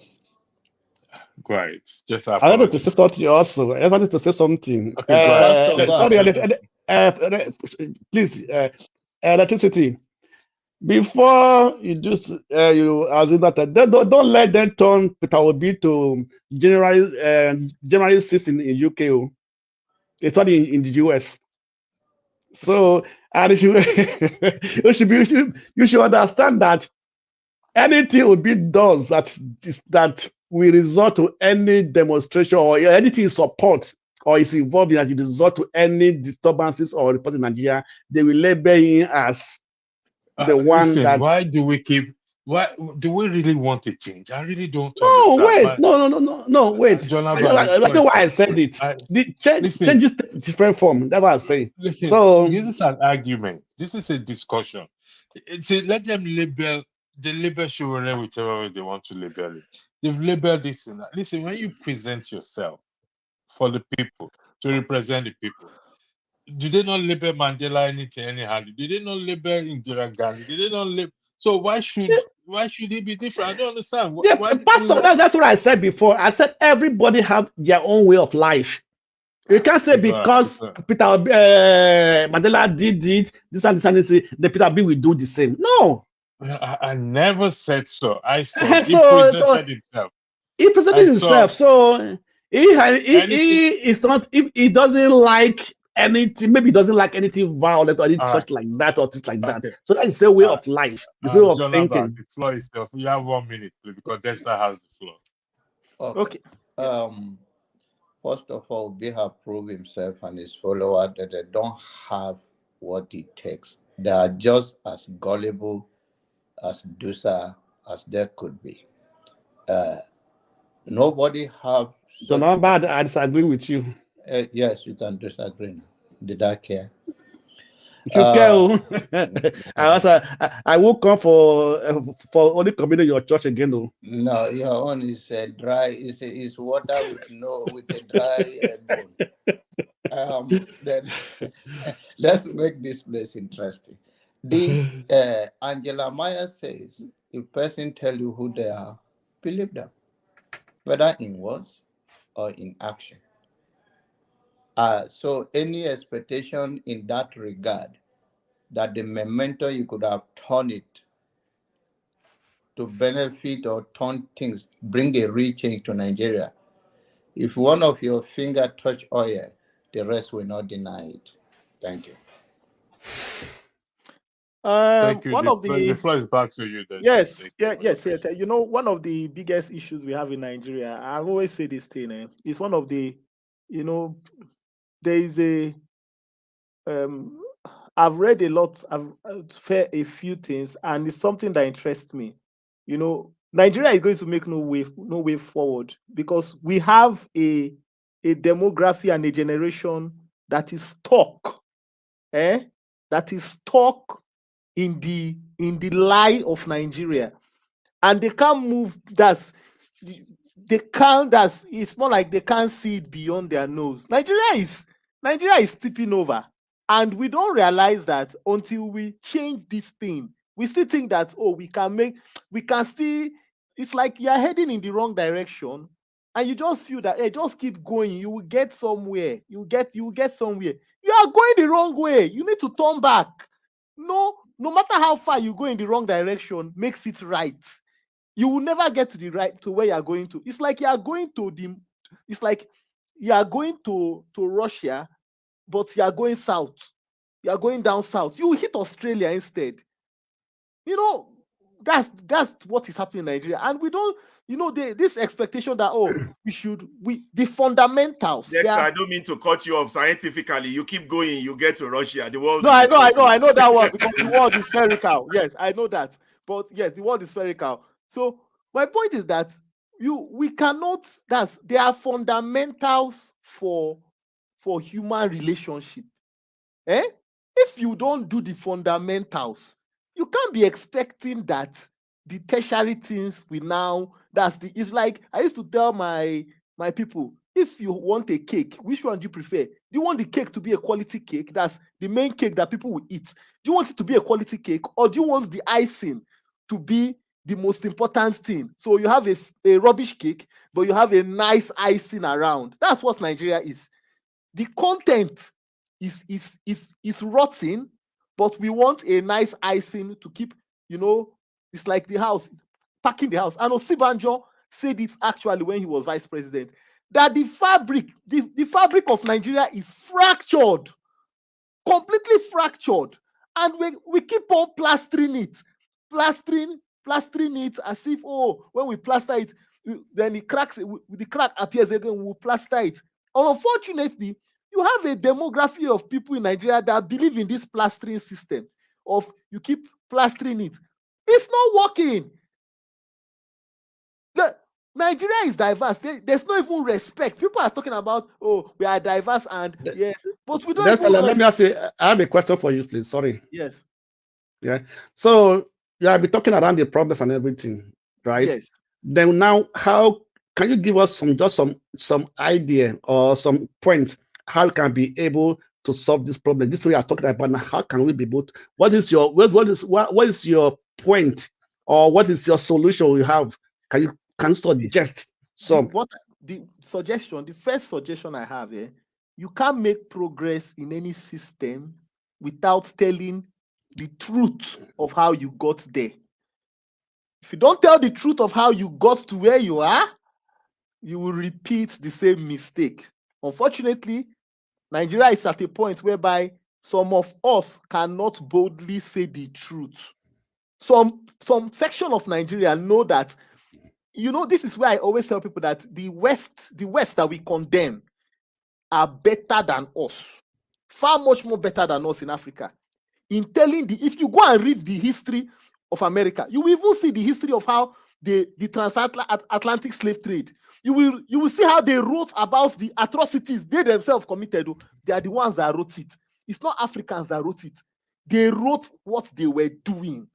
They documented it and wrote it down, even if it was atrocities. But what happens in Nigeria? What happens in Africa? People commit atrocities because it's your tribe people that commit atrocities. You will remove it. You don't want, it shouldn't be talked about. It should not be, nobody should mention it. It should just sweep it under the carpet.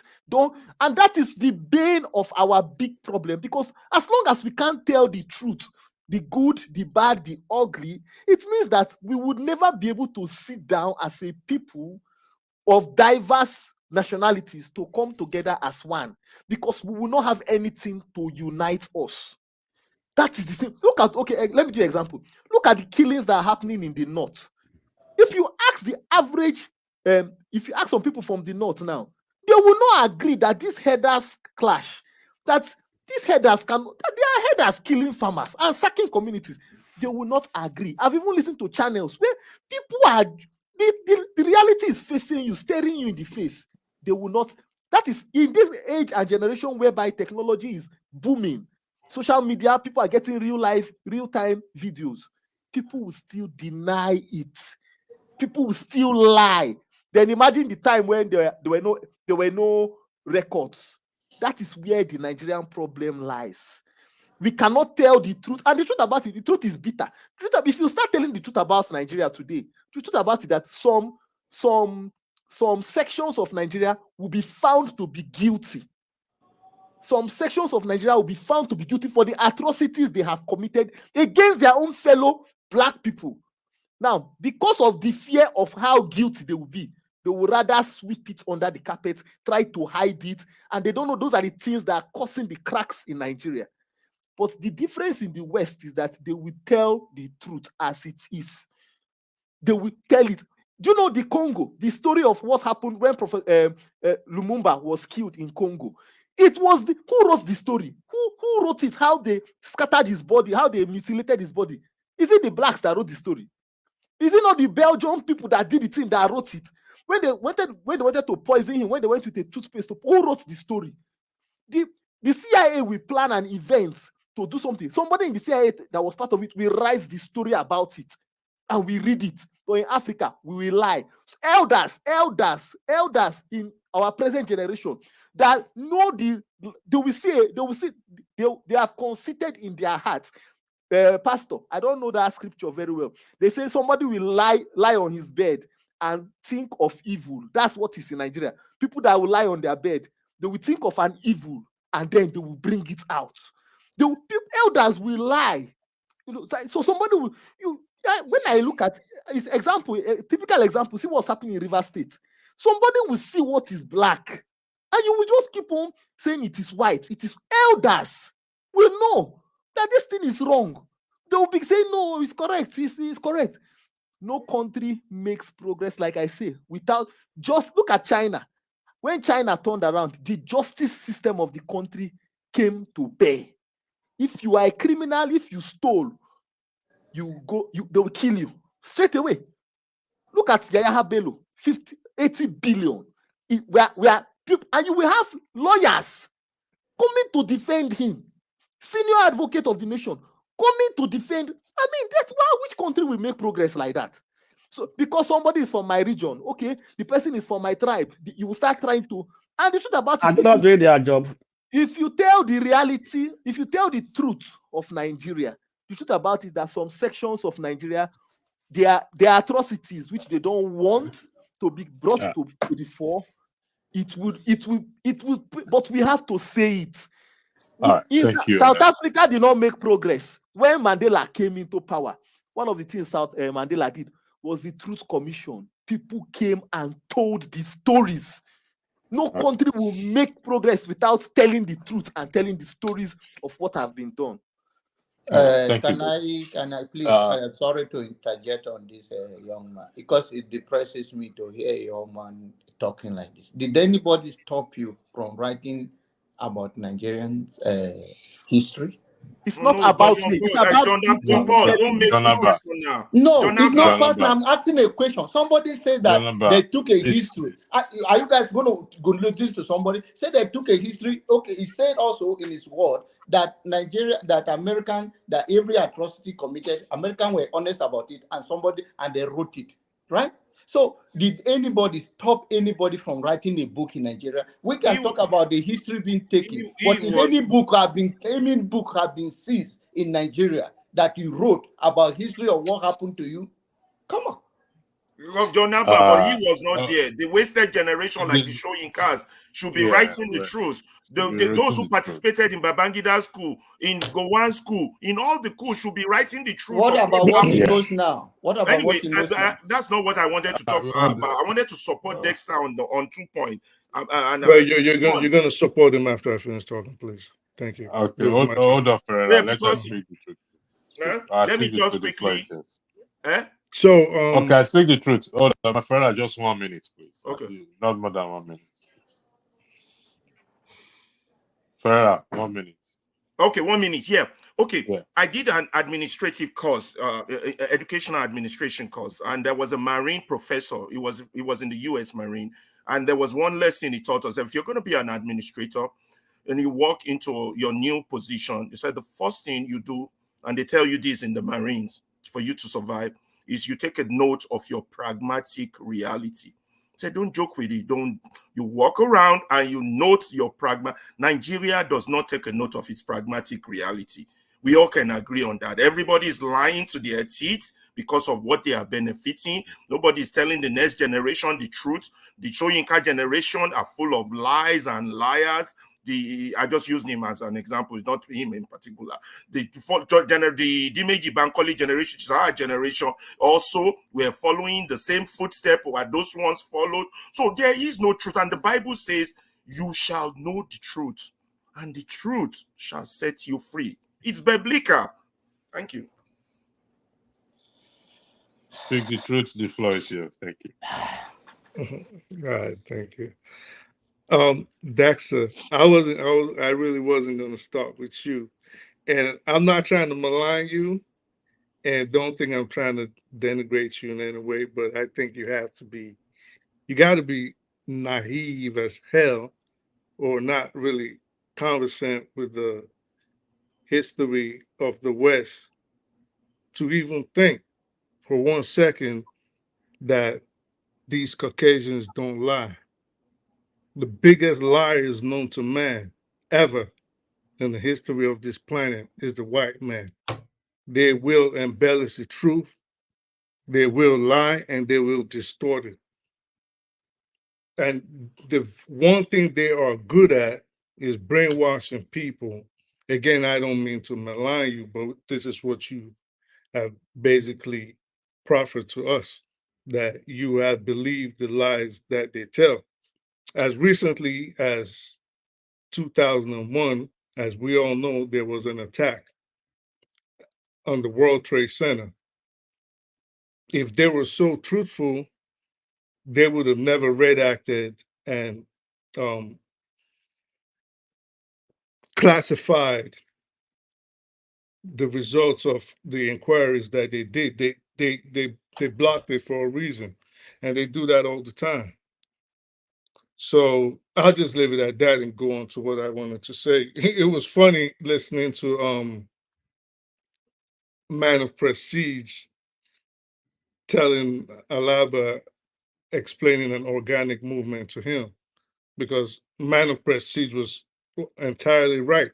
How do you expect a movement in Nigeria if it's not organic? And you say you do not want an organic, you are scared of an organic movement, but at the same time, you're saying if there's an organic movement, Nigeria will be similar to Rwanda. There's going to be rebel groups. I don't know. Maybe your understanding of organic and what is going to happen if there's a disorganized movement is what's causing it. But in the same vein, any movement in Nigeria will have, for it to be successful, it'll have to be organic.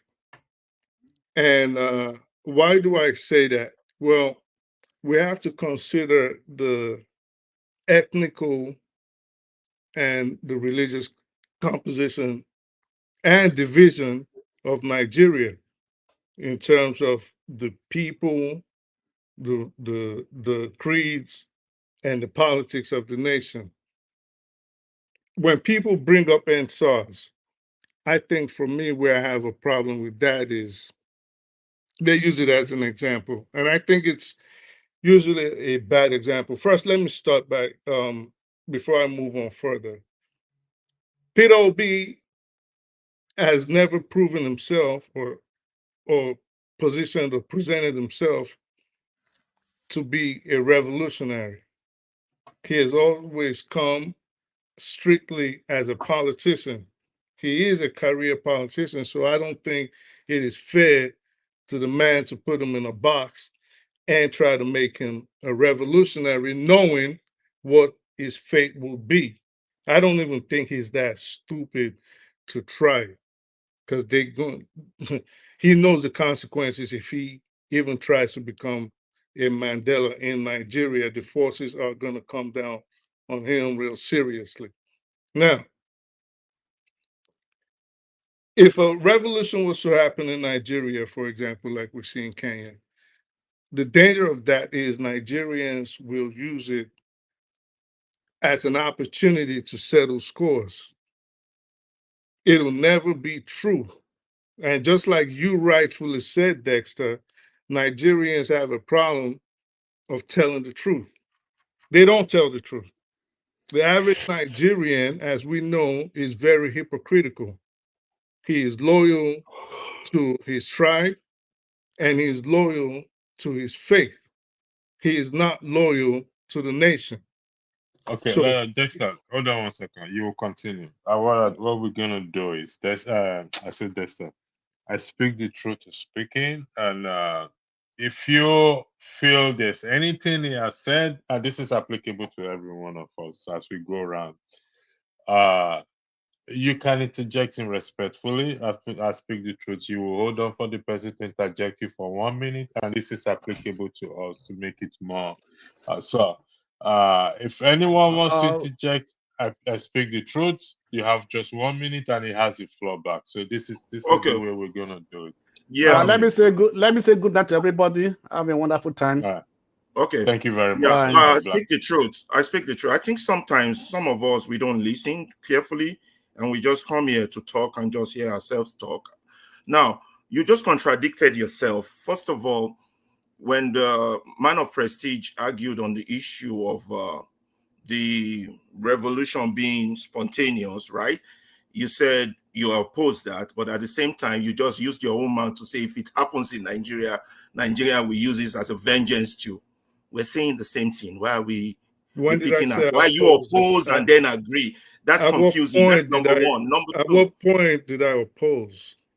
you did. You said that. Anyway, number two, number two, on the subject of what was it? You were talking about. Somebody help me, my brain. On the subject of oh God, somebody help me, brain. All right, we'll come back to you, man. Okay. Ferreira. I speak the truth. The floor is back to you. Thank See, you. the problem with people just liking to yap is, people take, when you say something, people take slight to it.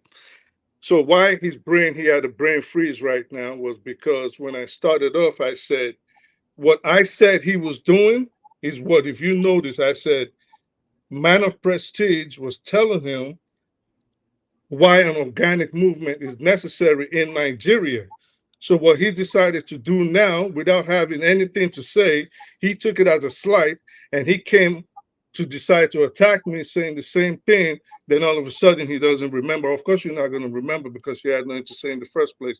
So what I was saying is if Nigerians will use such an opportunity to settle scores, and we know this, we saw it during NSARS.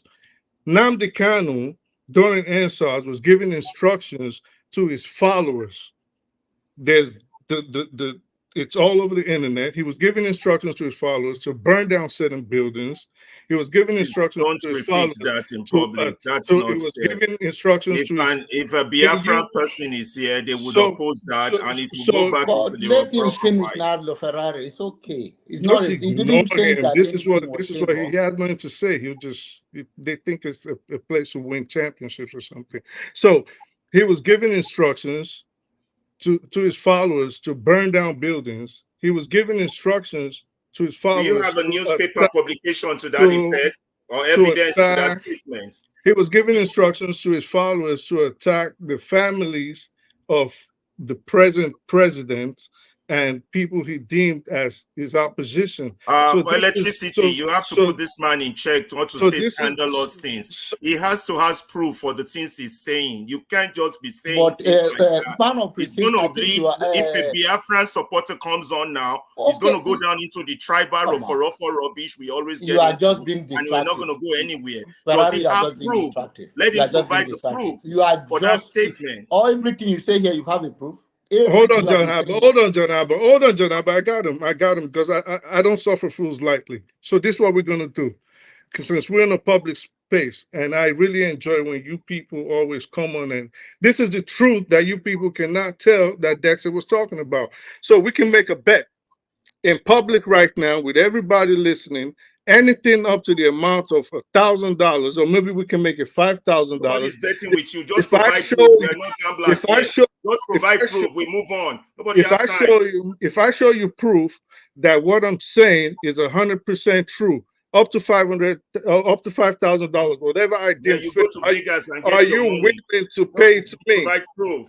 So since you don't, it's also good. It's very imperative that you be quiet when someone talks and Provide stop proof. bringing I'm your not going to be ego. quiet when you spread misinformation that spread hate. But You know how you I are am not on the the one issue of even spreading moderating. hate. This is I'm not going to fair, object Ferrari. to You it. are above than this. You are just causing distraction. You are not the one moderating, right? Okay, let him talk. Let him talk his rubbish.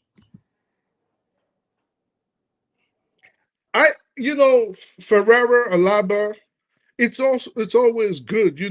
If you notice, I try not to join words with you because I like decorum. I have a certain class that I always try to uphold, but there's something about certain people on this panel that they try to bring you in the mud to dance with them. I'm not a pig. I would not like to dance in the mud. I would like to speak intellectually with people, and I will appreciate if you say, well, this person is lying, or I'm giving, you cannot accuse me of giving misinformation when what I'm saying is 100% accurate. I don't come on here That's to why I lie. asked for proof. I don't. Then go seek it out. Go seek it out.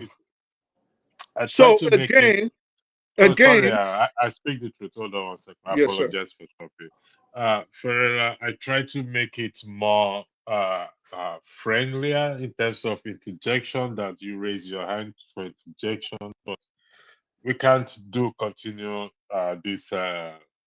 Yes, if I mean, I had this down here. I think I started when I started that when the ground rule is when presenting one's argument, kindly state for the record.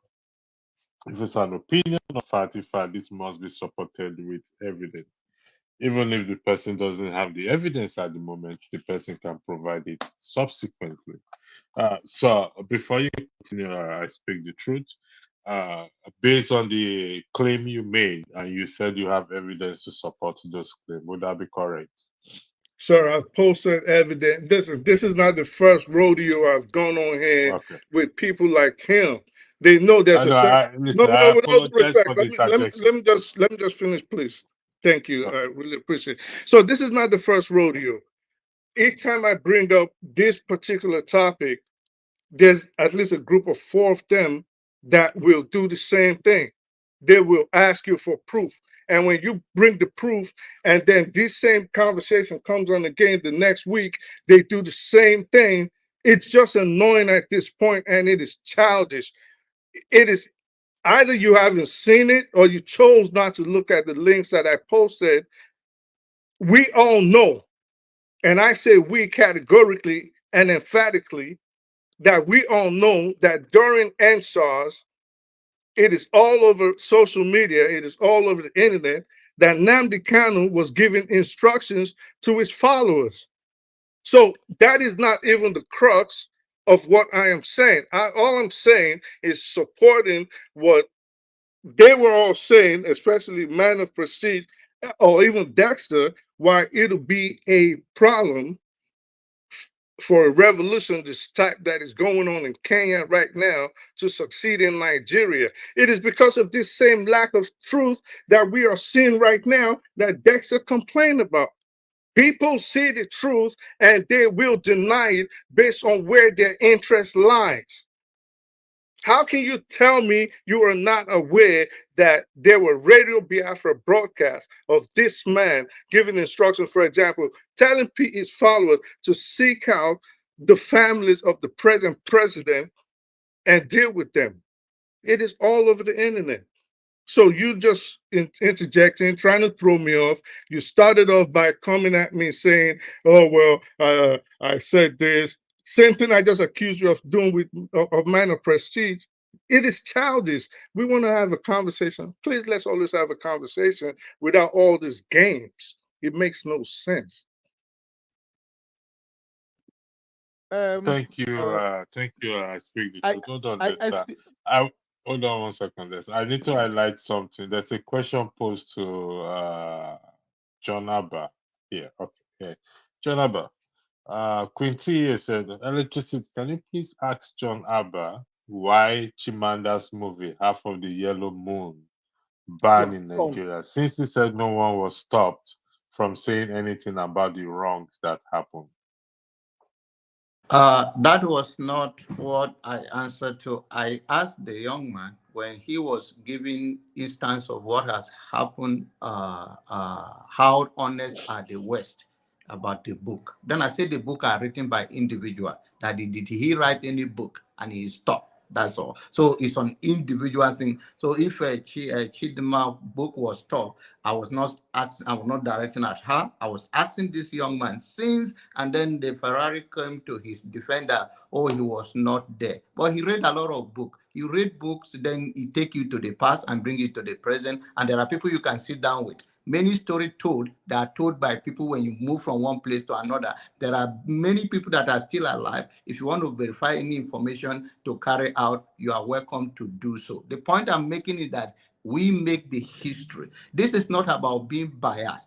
Being biased on this platform is people have a sentiment and whatever they want to push, that is what they want to push. And if we make this channel this way, it's going to be boring. I don't come here because I have time. I come here because if you don't come here, Nigeria will be where it is for 10 years because certain people have convinced and lied to themselves to the same narrative and sitting from the same perception, and they don't want to hear anything else. And if we're going to be in Nigerian space to make a difference, please let us endure one another, hear one another out. Our differences, once again, it doesn't matter who is on the other side and say that I'm a motivational speaker. Maybe I am, but then it's not a problem. If you are Igbo and they talk about Igbo, don't be upset. If you are Hausa and they talk about Hausa, don't be upset. There are good everywhere and there are bad everywhere. This young man, when he say all his stuff, he read a lot of book and all of that. Make your own story. If you are not, they say that if you are not by the fire, they'll put your yam on the other side. So make your point on your own. And then if anybody, and then you can say, oh, he can defend himself. I have no problem with that. But let us not make it anything more than what it is already. I wasn't, John Abba, good submission. What I froze on earlier about I speak the truth comment was on the white man writing our history. Dexter's submission was not on the white man writing our history. Like Fela said, you don't be slaves long before they don't release you now, but you never release it yourself. You see, we've been free since 1960.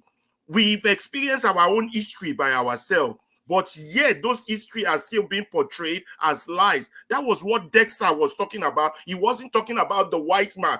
I speak the truth now. We made it about the white man telling our history. We're talking about ourselves telling our history.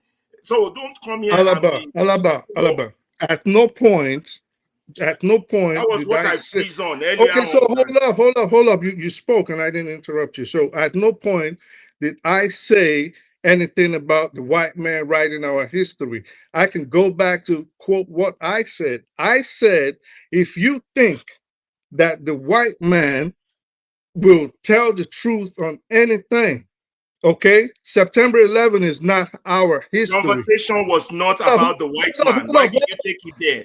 Hold up. Because he mentioned Belgium. I don't know what your problem is with me. He mentioned Belgium. And he said the white man does not lie. And I said, sorry. I think you are not. What is it? Hold on. Let me finish. I say the truth. Let's say the truth. Hold on one I second. think, Let's I just think, clarify what I think you have not listened to me. I think what has happened is that you have a premonition, and what you are trying to do is you are trying to box in what I said into your premonition. If you had listened to what I was telling you that even our history, things that happened in Africa, the white man, like when we talk about, if you go to America now, talk about Black History Month, who wrote those things down? Who wrote the atrocities that were committed in Africa?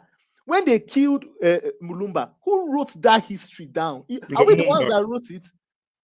In the Congo, how he was killed, who wrote it down? Did we write it? Okay. That's what I was saying. Or how Stephen Biko was killed in prison.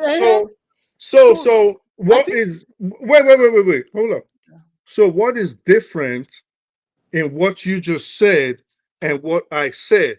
You said, hold up, let me finish. You said that the white man does not lie. I didn't say he does not lie. You did say that. You said they tell the truth, they don't lie.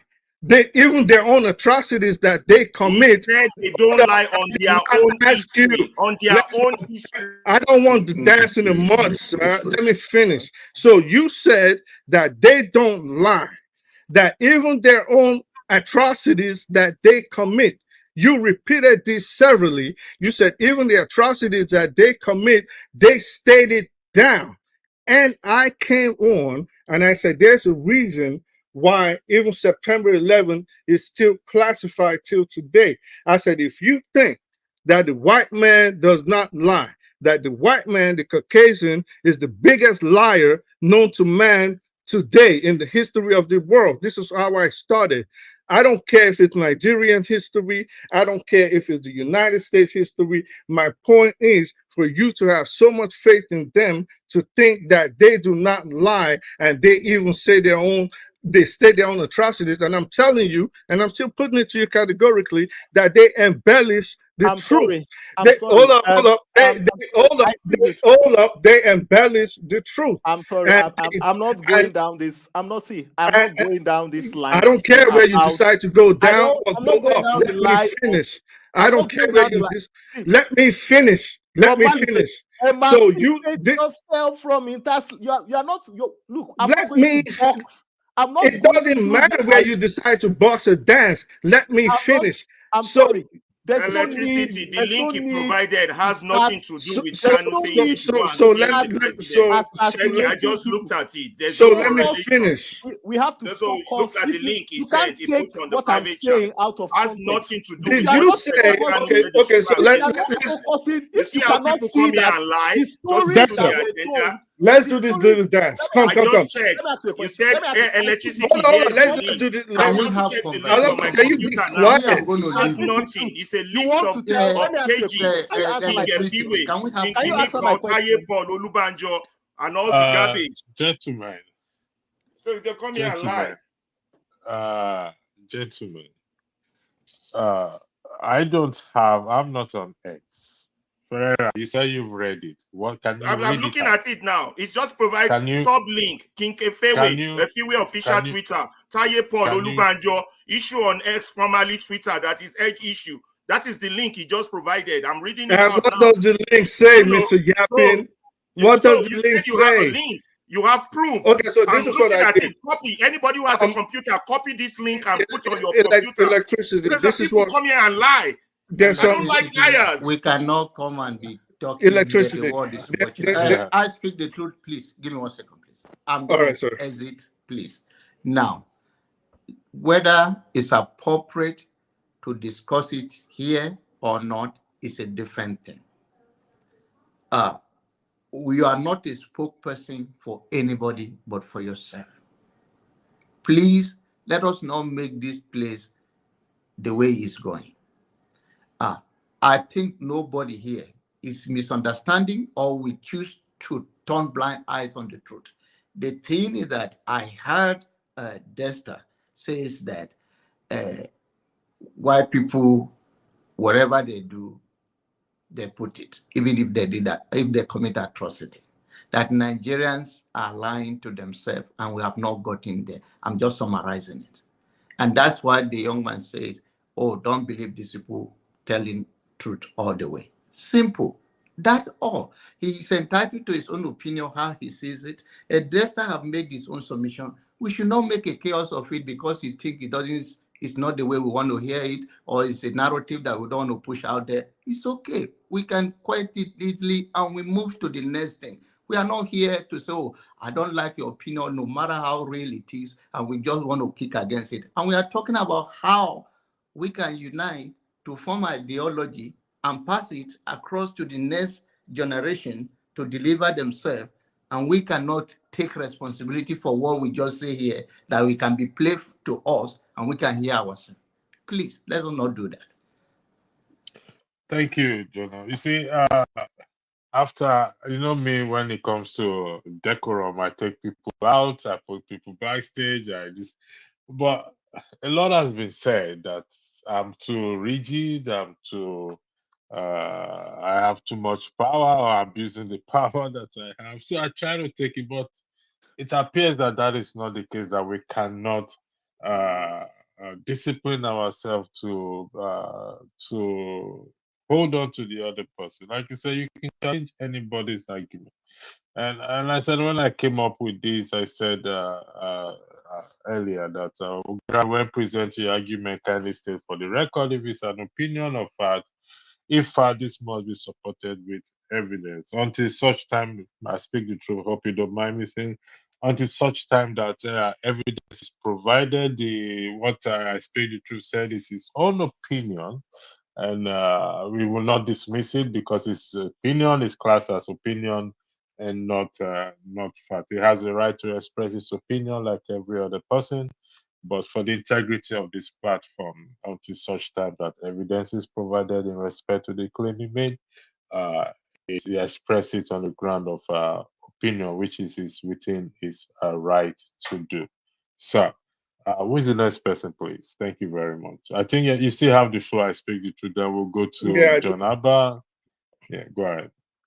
and in any event, listen, the problem, as we have seen right now, the problem with Nigerians is their ability.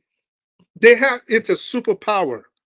I don't know if they feed it in, there's something in the water that they feed the kids back home, but there's something about them to see the truth and just categorically lie about it.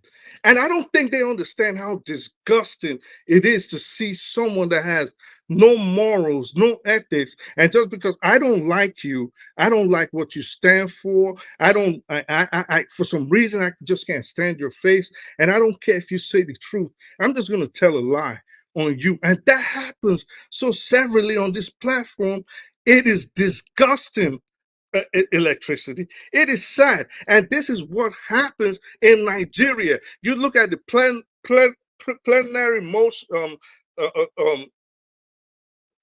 the plenary motions in Nigeria in the National Assembly, and you see it every day. Like even the politicians blatantly, they're lying. You talk to the people on the street, ordinary people, they're lying. And this is why Nigerians, the first thing they do whenever they meet you is they want to know, what is your ethnicity? Where's your father from? Where's your Nigerian set from? Where's your lineage from? What's your religion? You know why? Because at that point, and this is why they always attack forefathers and people like forefathers, because at that point, whatever you say, it don't matter. I'm just going to go based on the fact. Even if you're saying the truth, I'm just going to argue it based on the fact. I'll say, well, You know, you're from here, so that's the only reason you're supporting these people. Or you're from here, so that's the only reason you're supporting these people. I don't get it. I think when Nigerians decide to really look themselves in the mirror, and this Jesus and Muhammad that they always espouse, really follow their teachings, I think from that point we will start seeing a better nation. But until we have a group of degenerate liars and narcissistic people, we will continue having these same problems that we have been having since 1960. And I'll leave it at that. Thank you very much. Uh, uh, go ahead, Ferreira. Olumide, welcome to the platform.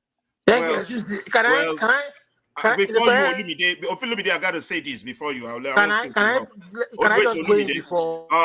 Before you, Olumide, let me quickly say this. When the devil took Jesus to the top of the mountain and showed him the world, he said, "Bow to me, and I'll give you this." When I look at the action of men on this earth and in front of evil and terrible evil and what they stand for and what they come here to defend and how they accept the state of slavery that our fellow black men have imposed upon, as some of us struggle to oppose it, I boggled on how much they could have been paid to take their position. I don't know what people stand for here or why they do the things they do, and I don't care. But when you come here and put out a lie, and we ask for proof, and you put out the proof as another lie, I would oppose you. I would oppose you with all my strength. I would tell the world that you are a liar, you are the devil, and you work for the Legion of Doom.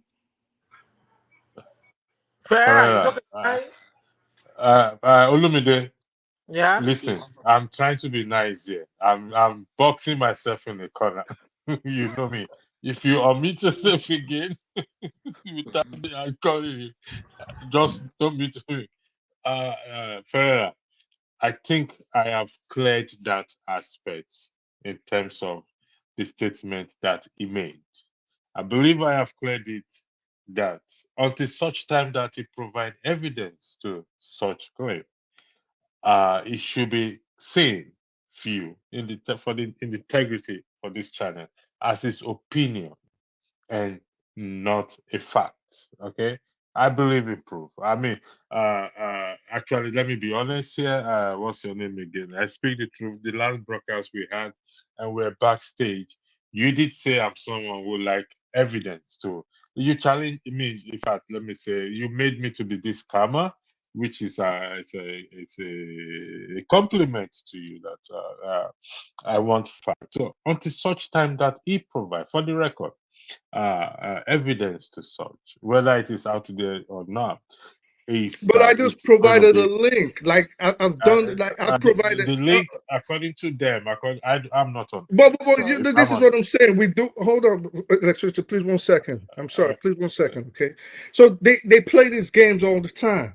I just provided a link where he's espousing violence and asking Oriental Hotel, the airport. It's a longer clip, but I'm giving you part of it where he's saying things should be burnt down because thought it belonged to the present president. He thought Oriental. He thought. Hold on, please, sir. Let me finish. Let me read it for you. Twitter.com. So he thinks. I speak the truth. That's okay. I speak the truth. Right. That's okay. Let's leave that. Let's leave that. Okay. I'm the moderator in the integrity of this platform. I'm going to repeat again for the record. What I speak the truth said is his opinion, given that the facts has been argued whether it's there or not. So it's classed as his opinion for the integrity of this platform. Olumide, the floor is yours, please. Okay, thank you, electricity. Thank you, and good day to everybody. Can he stand? Can he sit right? If not, it cannot be on Olumide, the please, can you sit up, please? This is can you okay. speak? Okay, let's no problem. let's have some. No problem. Thank you very much. So, I was listening to the panelist contribution, and I want to speak to. I speak the truth. I speak the truth. You are in a white man's land there, in New York, America, and you are there denigrating the very spoon that feeds you. You don't know where I'm at, so stop. Don't act. You don't know where I'm at. You don't. Hold on 1 second. I You don't know speak the where I'm truth. at. Don't speak, please. Olumide, the issue of I speak the truth has been addressed. There's no need to attack anyone personally. So there's like 2 more that are still going to come. There's a group Well, of I them. speak the truth, please. I'm begging you people right now. Don't push me to the cliff. I am asking, appealing. Do not press my button right now. Olumide, can you please focus on the topic, please? Thank you. Okay, no problem, no problem. I was just trying to address the fact that his contribution was kind of hypocritical, considering the fact that it stays in the very people's land that is denigrating. But that's okay. I was gonna say that what Dexter contributed was very, very pretty clear to me. You understand? And Dexter is right. I mean, I'm Canadian. Dexter is in the US, I believe. We have people in the UK. It is very true that when these people write their history, we learned a lot from their history. You understand? And Dexter was pretty clear when he was doing his Olumide, sorry, his. there's noise coming. There's noise coming from your background. Do you mind? I mean, it might be the kids upstairs. Okay. So it was pretty clear what he was saying, that we understood a lot of what they did to us as a race, as a people, from that documentation, from that document. There was a certain man, I've forgotten the name of that guy, now a British guy, who was an administrator. Olumide, I'm gonna mute you, okay, because the noise is distracting. Can you find a way that you can resolve that noise and come back? My kids, yeah, he's in his bedroom. Yeah, I think he's just playing in his bedroom. Could you just, is there any way you can just... Let me lower the volume. Is that okay? Go ahead. So the noise is still coming. That certain man's name, the man passed away, I think about a year or 2 years ago. The man did he wrote his book, and we didn't discover his expose in that book. Olumide, you know what? I think I'll put you backstage, resolve this, and I'll bring you back. Thank you very much. Nigeria is calm. Goodness me, what's his name? Go ahead. Thank you, everybody. Yeah, good evening from here. Yeah, so I just want to chip in something, then I'll leave. I came here because of what I Speak the Truth said. I don't know where he was born, okay? Probably he don't know Nigerian culture very well. You know, I was born in Nigeria. I'm Igbo. And we were taught that wherever you go, you meet somebody who is from your region or from your country, you have to ask them who they are. That is not based on division or trying to divide or anything, you know. Somebody I met here, I asked him, where are you from? He said, Nigeria. What part of Nigeria? He said, my village. But I don't know him. You know, that's how I knew that he's my brother. Or you know, so it's not about trying to divide or anything. That's the reason we ask. You cannot see a woman outside and you just start, you know, dating the person. At the end of the day, she might turn to be your cousin. Okay? So it's not about division. He don't know our culture because I think the way he speaks, I think he don't know African culture or Nigerian culture. Why is it like when you people and is that how you interject? You see how you interject right now? If somebody do something to you, you start acting like you are. But you were done talking. If you want to keep talking, keep talking. I thought you were done. But I was still talking. You thought I was done. You see, that is it. Nobody's perfect. But no, stop saying yes, you were done, bro. Like, smarter than everybody. It's not right. Okay. So about what he said about Nnamdi Kanu, yes, I remember Nnamdi Kanu made some statements during the NSARS, but he didn't make the statement to his followers. No, he said, Nigerians, this is your opportunity to take your country back. And he never said, go and burn anything. No, he never said that. He said, don't leave the street. Once you do this right for 2 weeks, hold on. It's right there in the link. It's right there in the link. It's right. Hold on. He said, if you guys can be on NLC, can you stop him from referring to the link? Because I just checked the link. Will you stop it? Listen, I am going to put some of you backstage, please. So I'm appealing. Nnamdi I Kanu, don't what want he to do said that, was, please. if Nigerians can stay, he said Nigerians, he never said my followers or IPOB or Biafrans. No, he said if Nigerians can stay on the street for more than 2 weeks or 3 weeks, that United Nations will come in, you know. So I don't understand the way people, I see people's, you know, body language here, people who don't like Igbos or Biafra, anything about Biafra, Nnamdi Kanu, somebody like John Abba, he don't like Nnamdi Kanu, he don't like anything concerning the Igbos at all. No, it doesn't matter how he pretend, right? No, don't wave your hand, okay? You can't hide it, okay? We know. So that's why I came up here. By the I way, I have things like to your do. CNN post. Thank you. I've been at BBC post. I like your post. So you're done. Can I reply you? You're done, right? Oh, go No, ahead. I speak the All right. truth. No, No, no, no. don't, Come on. don't. You can't do I that. speak the truth. I speak the truth. Listen, I am the moderator. I think I have been All right. reasonable all along. This issue of I speak the truth has been addressed, and I understand this is have your say and your opinion, but I don't want us to overflow this Yeah, but this it's not this overflowing. And with all due respect, you can't let them keep. This is what always happens on this show, and people kowtow to the bullying tactics of I these have something dudes. to do, You please. can't go, Niger. You obviously have Don't go something to do. now. I gave you a You sit minute. Let's down. talk to you His now. mission here Okay, is to So, distract I us, speak the and he's truth. achieving it. Is to so, distract us. so, He's so this achieving it. is it. I already I put the link on there, right? You can The do link us is all. fake. I You can checked. do it. You can do us all about. You can be quiet. Damn, you have some decorum. So you can do us all a favor as the moderator. He said there was nothing like that saying he should burn anything down. It's right there. Burn the hotels because they thought it belonged to the president. Burn the airport. Burn the theaters.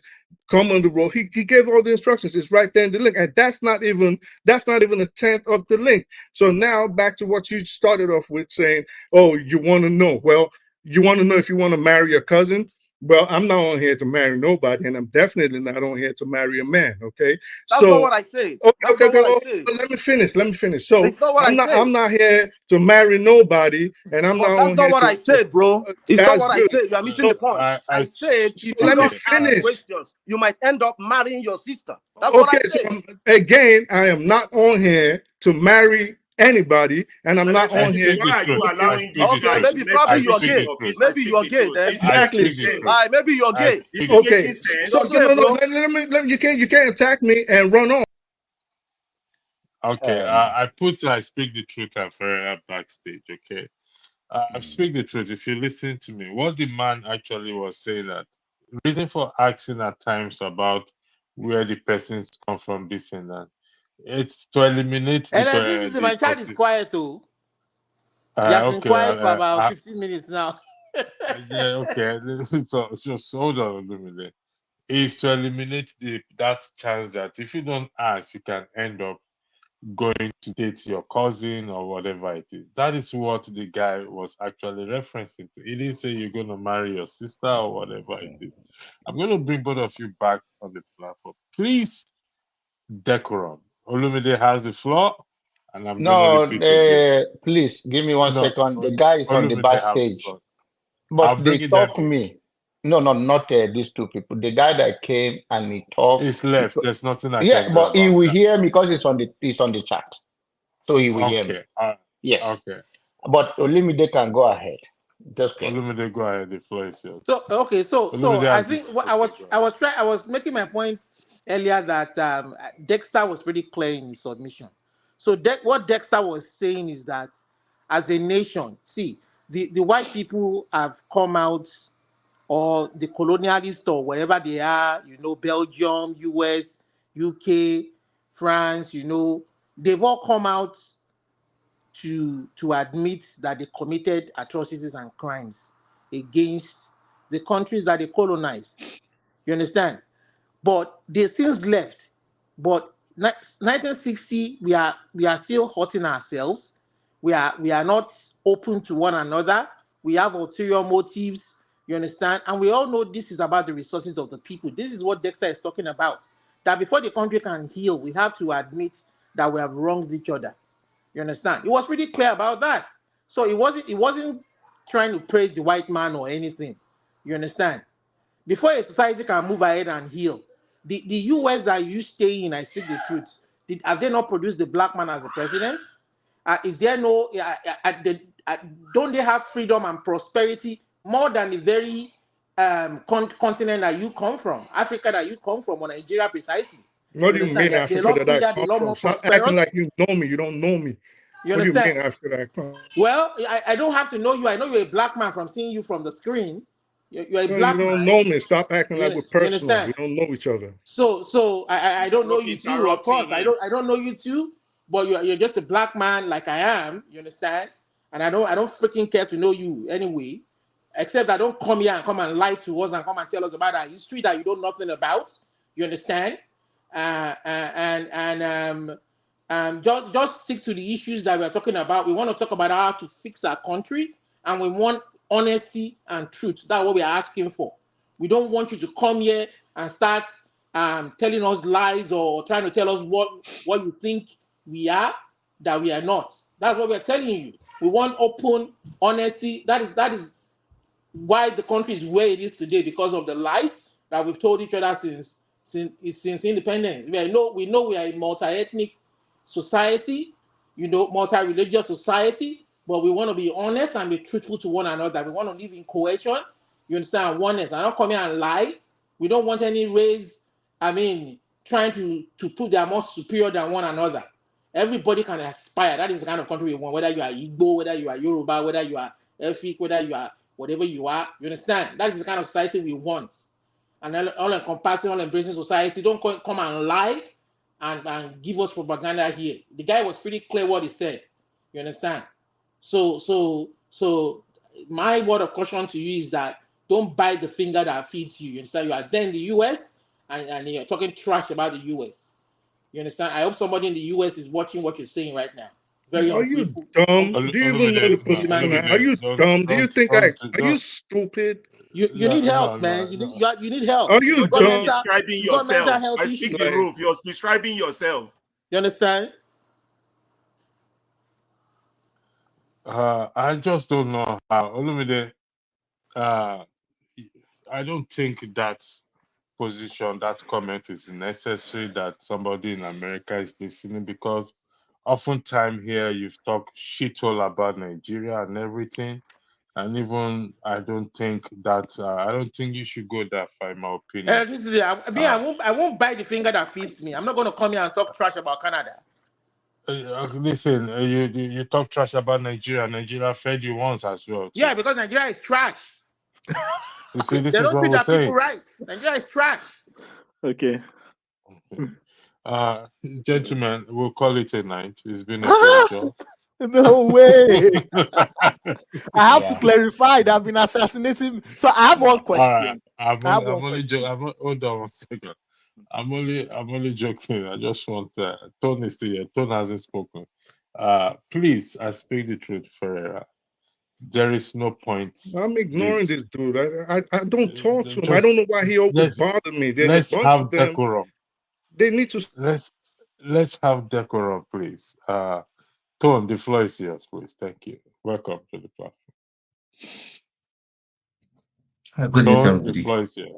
Yeah, greetings, Yeah. everybody. Yeah, I've been listening a bit in the background and doing some work here. Okay, hi. Dexter, I caught part of his submission. To be quite honest, he just said it as it is. Now, with I speak the truth, I will not attack him because he's coming from the place where he's from the place of understanding where he stands. I will not really. I think it would be unfair for me to start on attacking. I speak the truth that he's um, he's pushing some propaganda. What does he have to gain if he's pushing some propaganda? And that's just a problem. See, if our brother does not understand, I think it's we need to be civil about it. We need to say, hey, bro, this thing you're talking about, I didn't see. I didn't join before the link was, but I'm pretty sure I have seen that link before. Nnamdi Kanu never instructed the Igbos or IPOB uh, uh, members to attack any building or persons or institution. Or he addressed Nigerians as collectively and said, this is your chance. Take the chance and redeem yourself. That is what I recall him saying.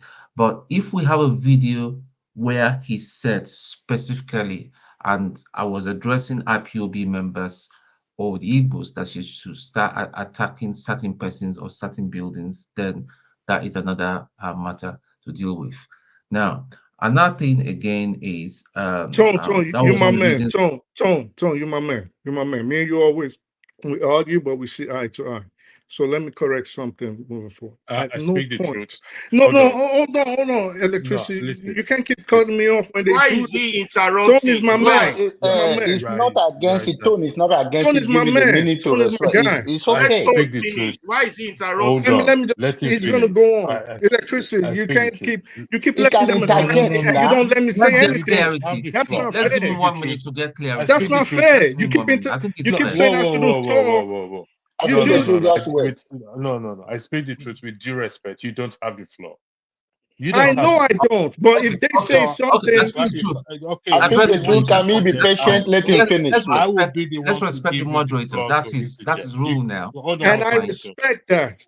I Okay, respect so Just that. just hold on. respect it Okay, and Don't just hold say on, please. I okay. I keep speak the truth. Hold blocking on you for him, up. And please. No, Let him the finish. other don't tell me point that. was the Don't gentleman don't that tell me that, came. please. The the gentleman that came in earlier and what was his name? Nigeria is a scam, saying that um John Abba is a hater of the Igbos. He's a IPOB. Please, let's just stop this. I'm Igbo. I'm proud. See, listen. I'm proudly British, unapologetically Nigerian and Igbo. That is where I stand. See, guy, I don't know whether you're in the background. Do you know that John Abba, part of him is Igbo? What are you talking about? You guys will be attacking the man, attacking, giving me boost. That is why we will not move forward. That's why we will not sit down and be cerebral and deal with our problem in a very intelligent manner. See, at the end of the day, I was saying to somebody that comes here, that is my friend and all that, say, I'm tired of talking. I want us to start preferring action. Let us start doing. I'm just tired of talking. We come here, we talk, we even attack each other. None of us here are responsible for Nigeria, the state of Nigeria that we have now. And also, so why should we attack each other? If we start attacking each other, it's not wisdom. Please, that's just what I'm just asking. So please, we are here to push out information so that action will follow our talk. We've been talking since before the election, and we are still talking. Very soon it's going to be December, and we'll be talking. She will be talking and talking and talking and talking until some of us break. I beg you. Thank you, electricity. That's my submission. Thank you. I speak the truth. What do you want to say? Thank you. I wasn't trying to disrespect you. I'll never disrespect you because you're someone I really hold in high esteem, and I've always told you I respect you a lot. So, I wasn't trying to like disorganize your show. I apologize if that's how you took it.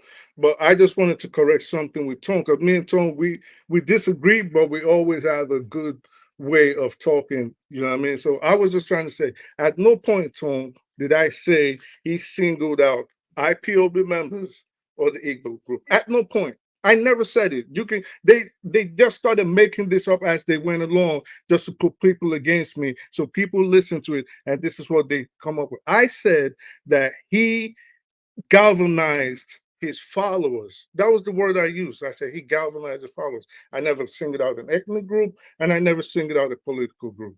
That's all I just wanted to correct. Thank you very much. Paul, welcome. The floor is yours. Yeah, thank you. Good afternoon. I've been listening, and when this argument with this IPOB thing, whenever we bring this IPOB thing, it become tribal issue, and sometimes it get me worried. Sometimes I pride myself so much that I am one person. I'm not the only one, but I said I am one person who criticize a lot where I come from. And I still stand on this platform. I will say whenever I travel home, I'll still go see my king who talk, who do things. I still go back home. I argue with them just to bring the better part of where I come from. What do I mean by that? Something just happened some 3 days ago. Davido got married to Chioma. a Yoruba man got married to an Igbo. That place is colorful. Everybody enjoy themselves. All we just need to do is just for us to respect our different culture. But let's just learn to tell ourselves the truth. You understand? Nnamdi Kanu, they say all the right notes. But sometimes let's equally tell ourselves the truth. Nnamdi Kanu too will also say the wrong one. The politicians that people stand for today, the Tinubu of this world today, the Peter Obi of this world today, people listen to the Tinubu, the right notes that they said, that makes people follow them. But probably maybe those people, some of them too, will kick against when we say the wrong notes that the Tinubu said. And the question is Tinubu, has Tinubu haven't said the wrong thing? Yes, he is. As Peter Obi, yes, he is. As a Yoruba man, it is easy for me to pick flaws for an Igbo man. As an Igbo man, it is easy for me to pick flaws for a Yoruba man. But truth be told, we just need to put these things behind. We don't need to argue. Maybe the way I speak the truth is talking about is fact is sometimes let's just even relax a little bit. Let's go listen. You understand? Then we might argue from the place of context matters. You understand? Maybe context, you can use it to convince I speak the truth. Or maybe at the same time, I speak the truth will open your eye to the other side that, oh, I'm so disappointed. I never knew you say these things. We don't need to fight ourselves over all this funny thing. You understand? Some 2-3 weeks ago on this platform, when somebody is acting somehow, you understand? I put my Ishiago with my Hausa man card. See, today it's on my WhatsApp. It's just kind of funny. I like that picture. You understand? I didn't plan it, but I just like that picture. Everybody keep attacking me, but it puts smile to everybody's face at the end of the day. So please, let's take it easy. We don't need to be arguing. As human being in this platform, I've said things where everybody praise me. In this same platform, I've said things where everybody talk down on me. It is okay, but we don't need to argue or just stand so tall and say, no, this person did not say it or this person said it. Let's just even try and go see the fact, you understand? And sometimes the fact may likely come from the place of context. Maybe the context is saying whatever he's saying, you understand, might justify why he said it. Or at the same time, it may just be he just loves to say whatever else he wants here to do a little bit damage control on it for now. Thank you. Thank you, Paul. When I started this broadcast, it's all about solutions. I don't know how we end up in this argument and get to where we are now. So what we're going to do again, we go around again, starting from John Abba to Desta, to Tom, then I Speak the Truth, then Ferreira, then Olumide is not there, so I think he's gone to bed, and I'll take him off. His camera is not on them. But no, listen, Paul. No, I'm going to start with you because you didn't speak much this last time. So apologies. I'll start with Paul because Paul, we're talking about the issues of Kenya, how they be able to organize themselves and force the government to withdraw the finance bill that will cause issues, add life to them, add ship to them.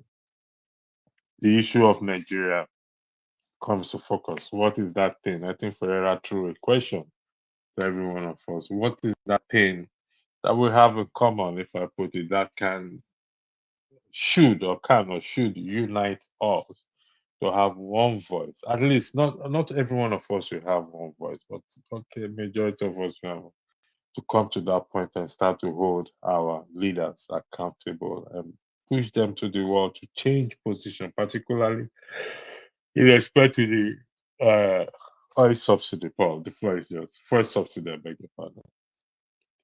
Yeah. What I saw with Kenya and just opposite to Nigeria, it's just funny because it's just the former gubernatorial aspirant in Lagos, Jimmy Agbaje, fondly called JK. He said, it is the same of the same.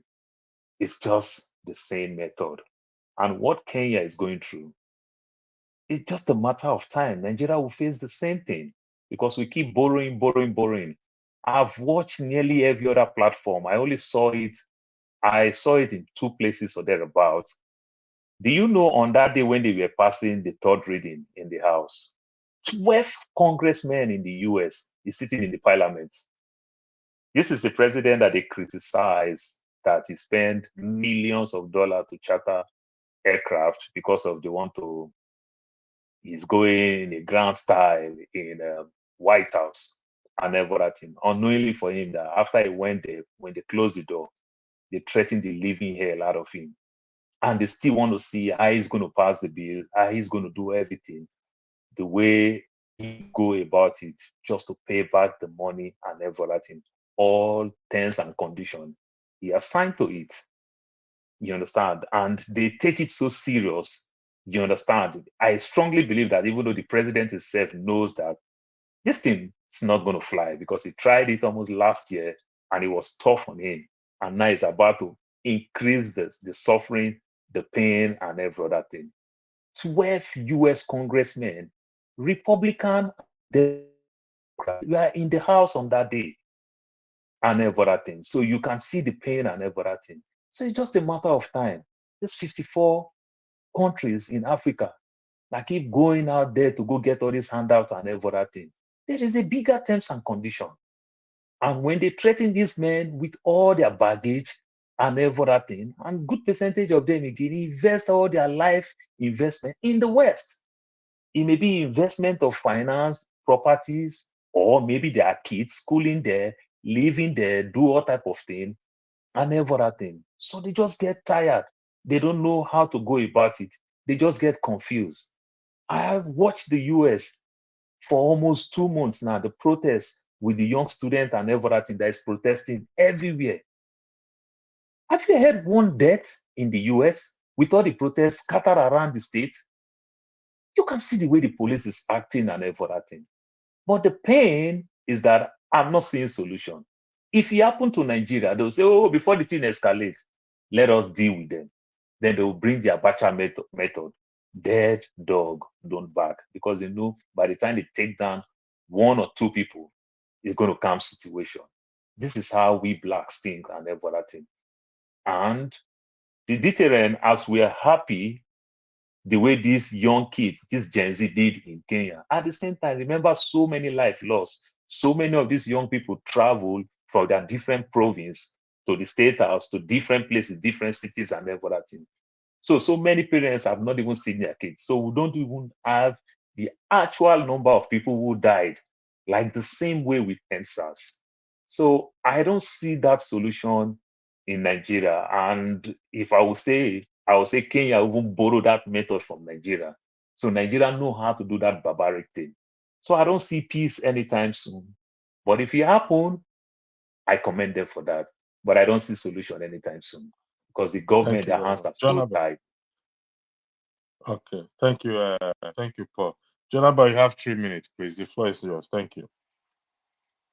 Okay, thank you again, Electricity, for your patience during this period that of what it is. To the young man, I will not respond to him. Other brothers have talked to him on my behalf. I'm not going to waste my time on anybody that a projector. I love humanity. It's not about Igbo, and that's what brought me here every day. I'll continue to stand my ground, and that's all about that. On the issue of the protests in Kenya and whether such thing will happen in Nigeria, the soul of a human being cannot be underestimated. I believe there are many factors that tame Nigerian down. But one thing I know, when the right time comes, something will spark off. Even we as an individual, there are many battles that we overcome in our lifetime that we never prepare for it and we overcome it. In many years in American today that we all talk about American history here and there, before the 1 million march in Washington, it was organized by Black people, championed by a gay man in those days, as far back as then. They don't look at him as a gay. Those that want to suppress the movement called Martin Luther King and told him, they went on radio to say he's a gay man, he's some pure guy. He said, no, this is my brother. And after the speech, they negotiated for 2 days, but he couldn't walk through. They invited them to the White House. He refused to go, cleaning the place. What am I trying to say? The power of a human being, especially Black people. And that is why he hurt people like me. I want to hold back my thought a little bit and myself. When you come here, what people see is amazing. I spoke to Rudolph the other day, and he hurt me. I hope we go back to our origin and to see the strength of a Black man and why the world is oppressing us. And I hope all the leaders in Nigeria and across Africa should know that Black people, we are unique. And I hope we unite to fight a common enemy. Thank you. Thank you, General. That's how the floor is yours. You have to. Thank you. That's how the floor is yours. Desta, you have to unmute yourself, please. You have to unmute yourself. You're muted, Desta. Yeah, I can see you too. Unmute yourself. Desta, you have to unmute Maybe yourself. have incoming call. If I even think if you you have can an go to issue. the next floor. Tom, the floor is yours when Desta is having issue with his system. Hello, guys. Hello, I'm back. Can you hear me? Yeah, Okay. the floor is yours. Okay. Yeah. So I want to take a cue from what Tone said. We all know the problem in Nigeria. I'm sure if you ask the question, I mean, many people can tell you the problem in Nigeria. So I want to ask a question here. For everybody.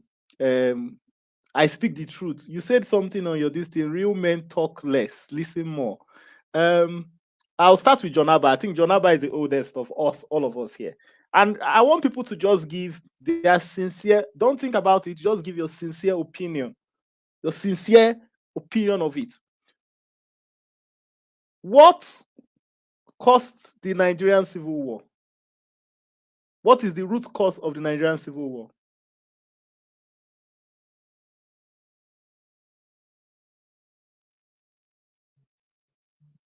Just are you asking a general question? I'm asking a general. I want everybody to answer individually. Can start from one. You have 3 minutes. Yes, that's fine. Dexter, Okay. I want to believe you. I want to believe you know it. You just go ahead. No, Paul, no. Just answer. What, Paul, in your opinion? Just answer it. Answer and then let's move on. What caused the Nigerian Civil War? I don't know. Okay, good. Jagun, what caused the Nigerian Civil War? What was the cause of the Nigerian Civil War? Stupidity and moralness. Okay, CM, what was the cause of the Nigerian Civil War?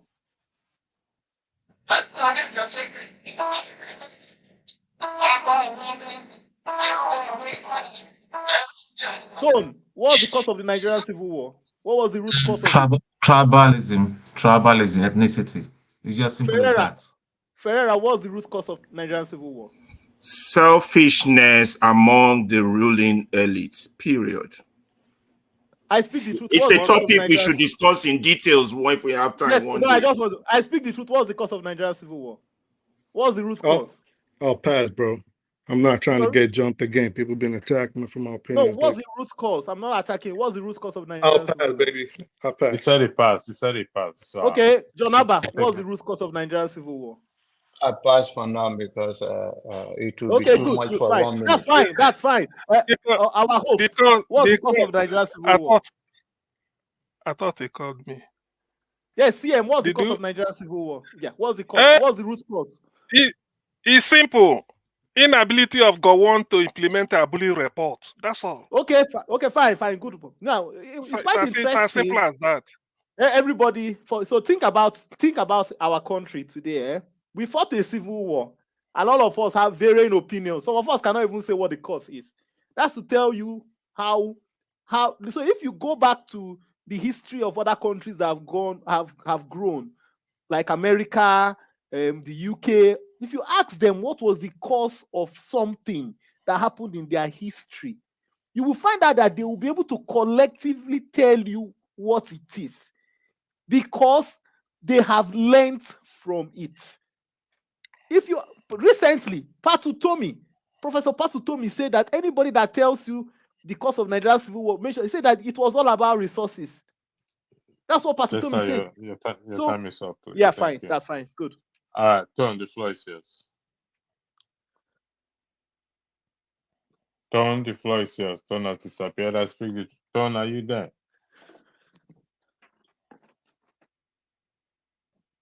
Can you unmute yourself? Thank you. Yeah. So we're speaking on the subject. Is that right? Correct. Okay. Well, what I saw in Kenya gladdened my heart, but bringing that home, that home close to home, I was sad. Sad in the sense that we're very divided. And what is dividing us? The core reason of what is dividing us is travel. Whether we want to acknowledge that or not, people have been taught to from birth. I mean, it's just like somebody, a core person that has been brought up in a certain part of the country, does looks at the other person with suspicion.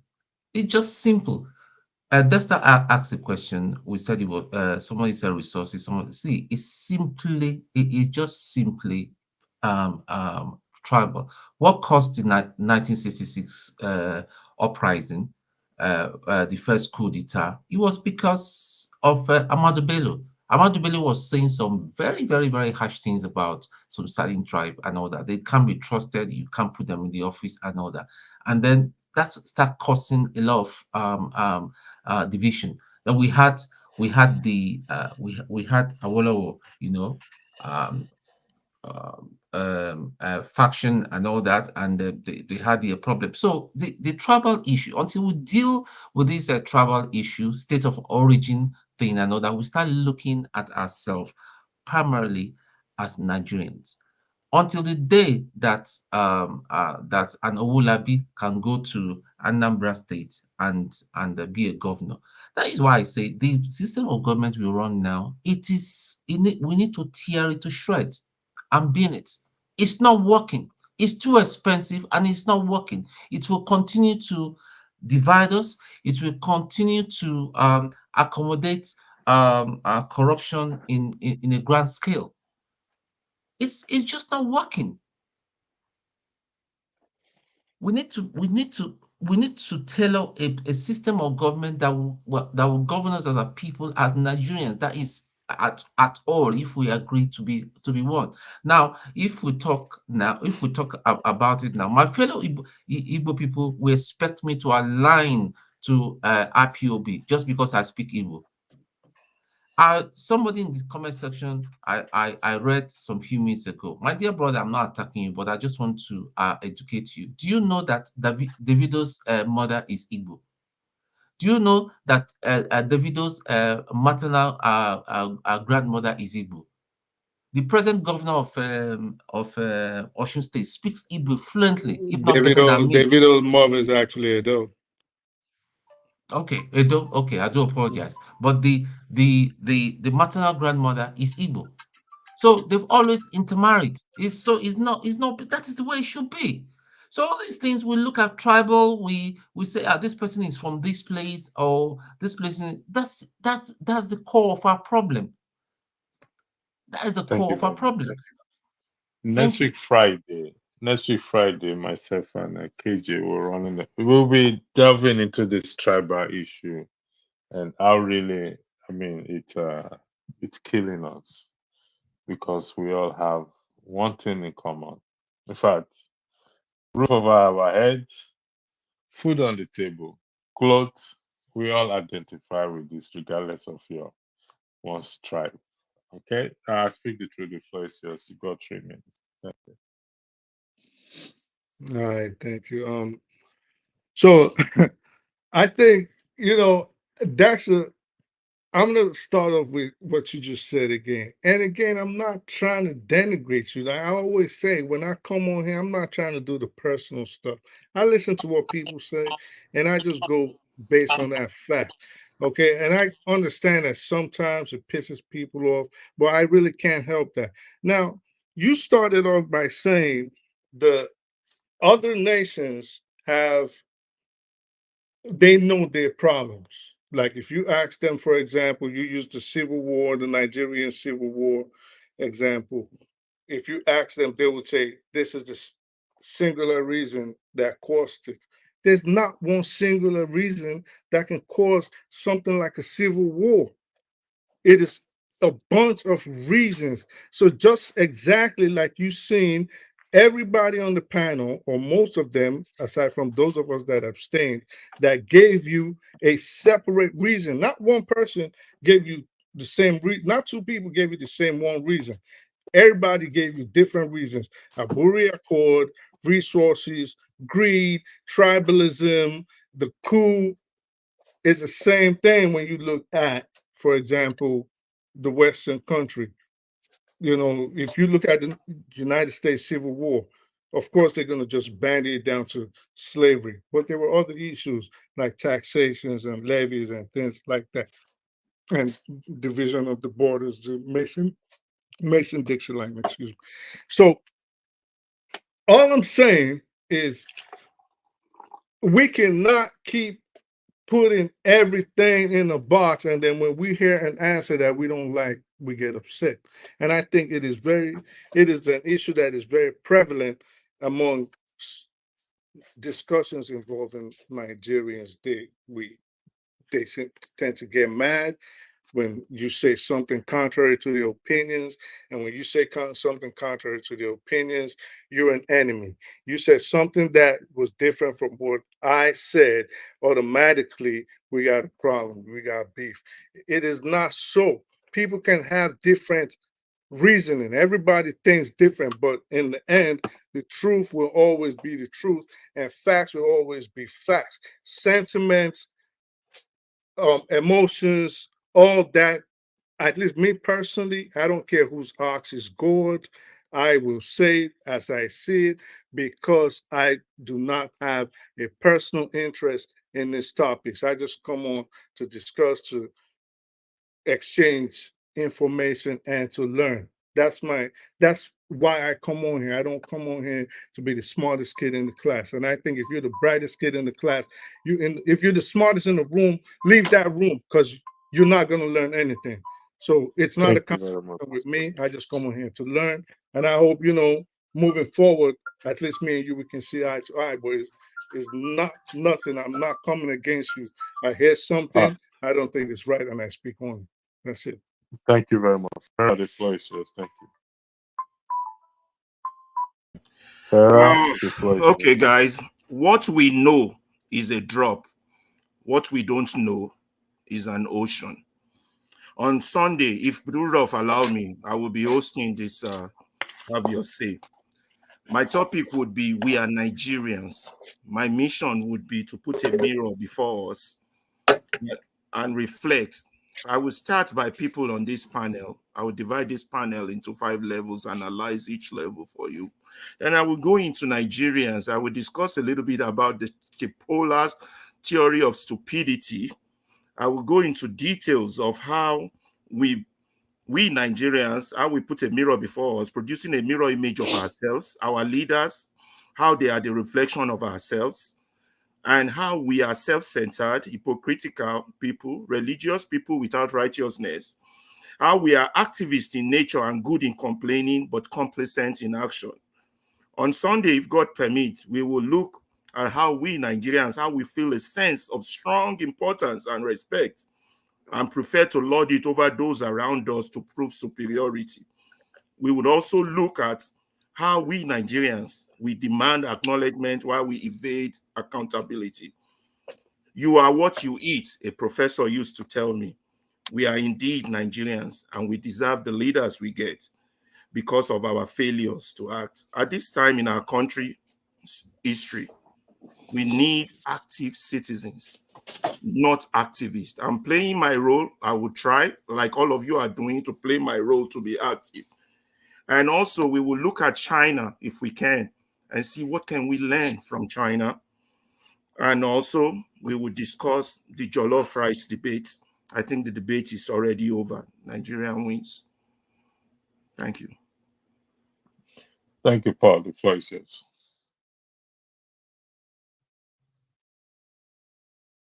Paul, are you there? Yeah, yeah. I think I've said my part. My part. I don't really have much on this topic.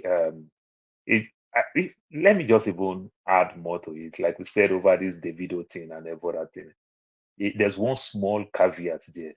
Sometimes we should learn to respect our differences, because at the end of the day, we are one. I'm sorry. At the end of the day, we are one. And for the fact that we are one, we're going to do things as one. We're going to respect our culture. Once we can respect our culture, the remaining one is just going to be history. But when we don't respect our culture, growing up in Lagos, I was born, raised in Lagos, you know, because I was born, raised in Lagos. I grew up with the Amalatin. I grew up with the so many things. Do you know how funny it is? The part that I didn't grow up with, I later regret it a lot. Then I started picking up slowly, slowly, slowly, till my mother died. My mother relocated the early 2000s. My mother relocated back to Warri. Till my mother died, my mother still prayed in Yoruba, even when she moved back to her own ancestral home. She still pray with Yoruba. My mother speaks fluently Ilaje. My mother speaks fluently Ijebu. My mother speaks very fluent Yoruba.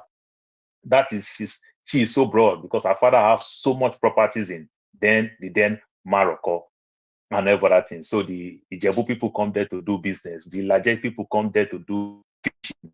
Anyways, the Yoruba territory. So this is how my mother grew up. But guess what?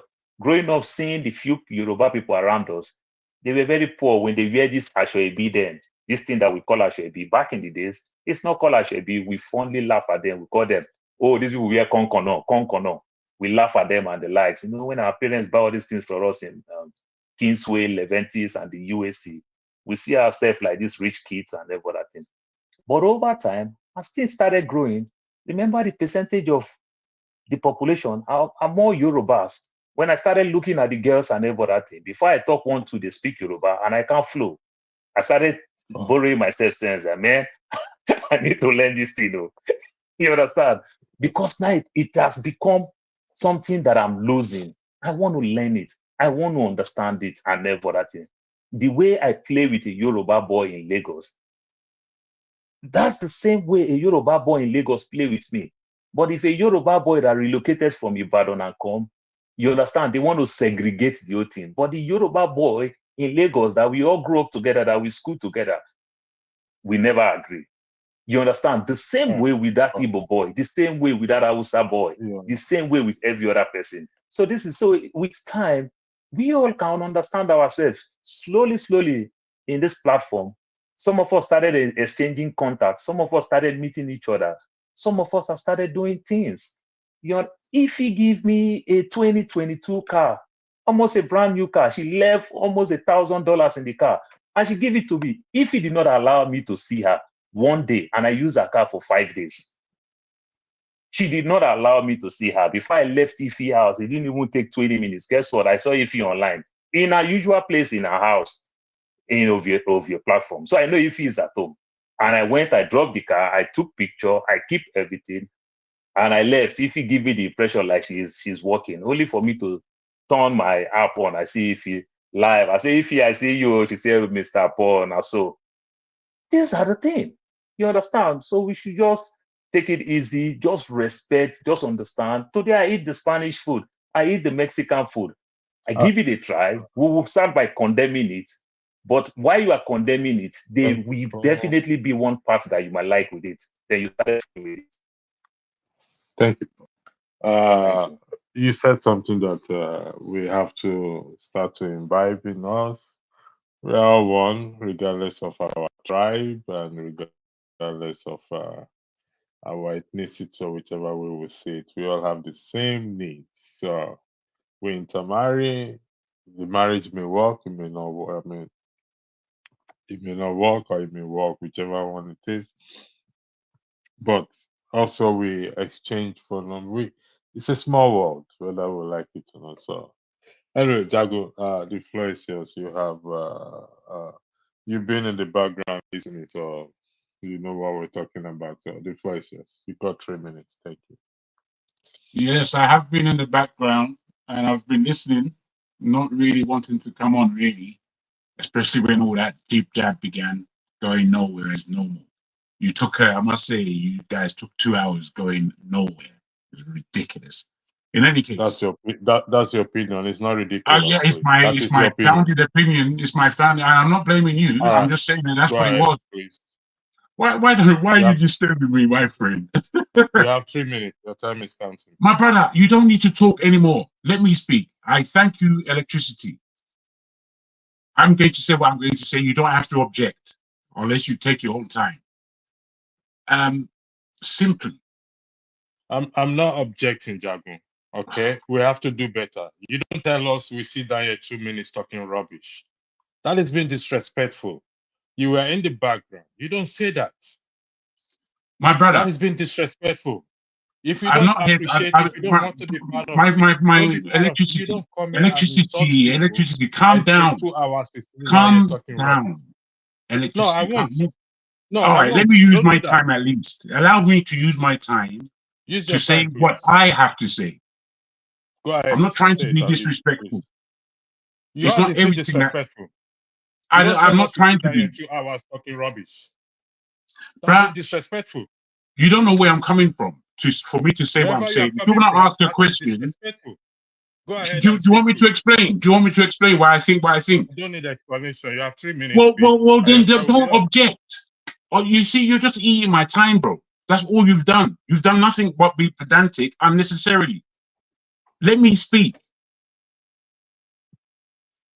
All I'm trying to say is that I didn't come on. I've been in the background listening and really to read messages because I don't get the messages when I'm outside of the group. That's why I come in. However, I didn't necessarily want to come in. I just wanted to listen to what people had to say. And you guys were having a good conversation. And then it took one turn and you stayed there for 2 hours. This is what I'm saying. This is what I'm saying. You don't need to be so, I don't know, electric all the time. What it is I want to say is about this Kenya situation and what it looked like to me and what it meant to Africa. And I saw a lot of news this week. The South African elections going on and the debacle over what kind of partnership the ANC may look to do and how that could really, do damage to the ANC themselves long term.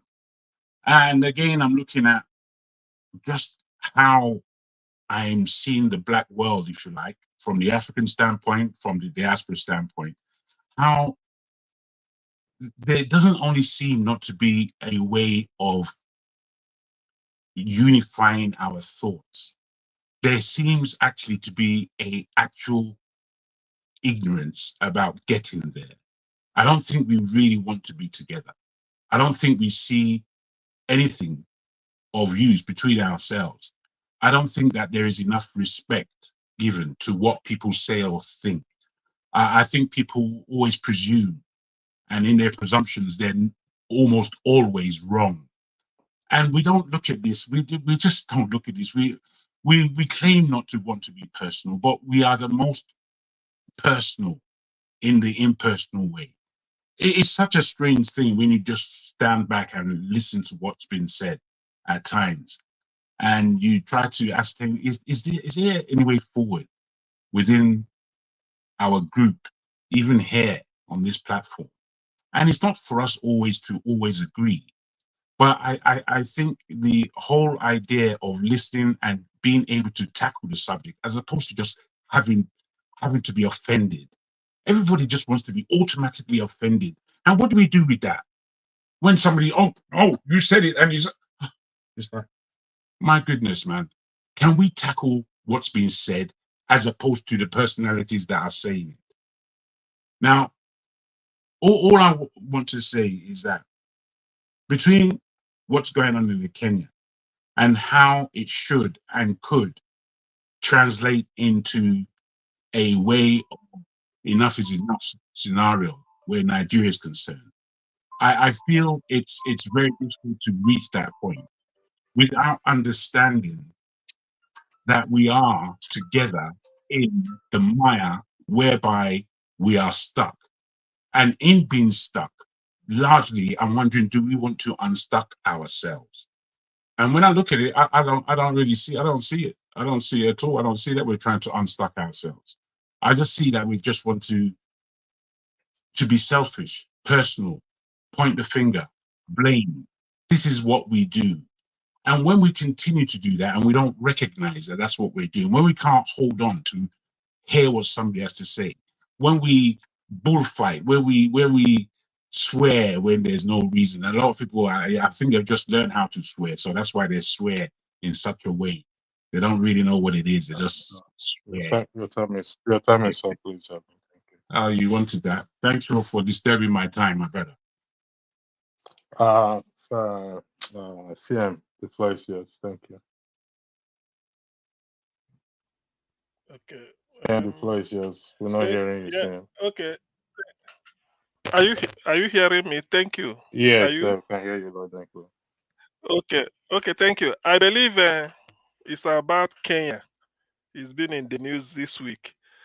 My take is this: what happened in Kenya can never, ever, ever, ever, ever be possible in Nigeria for obvious reasons. Can never. I want to be proved wrong, but it can never happen. Not that Kenya is not ethnically diverse. They are. They may not be as much as Nigeria, at least over 20 different ethnic groups. They have Muslims, they have Christians, they have whether it's evangelical, animists, even idol worshippers. They have.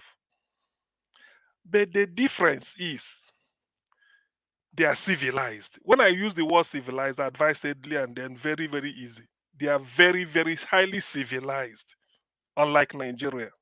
What do I mean? You cannot tell a Kalenjin or a Kikuyu that the Lua or the Luo is conspiring, that this demonstration they are doing, this protest they are doing in Nairobi, which is essentially a Kikuyu area, that they are burning down here. Why can't they go and do it in Eldoret area in the northwest? Why can't they go there and do it? It can't happen. They are all united. The crowd you see, there are Christians, there are Muslims. Think of every ethnic group, they are there. And they achieve their aim. In Nigeria, we all know it. It can never happen. Because in Nigeria, all of us have different Nigeria experience. All Nigerians have different Nigeria experience. I'm being brutal here. It's as simple as that. And one thing I've noticed about discussion in Nigeria is that they want you to just everything must gear to unity. It's like we are controlled what to reason. The moment even if you are one person, the moment you want to digress, you will be labeled as if, what is it?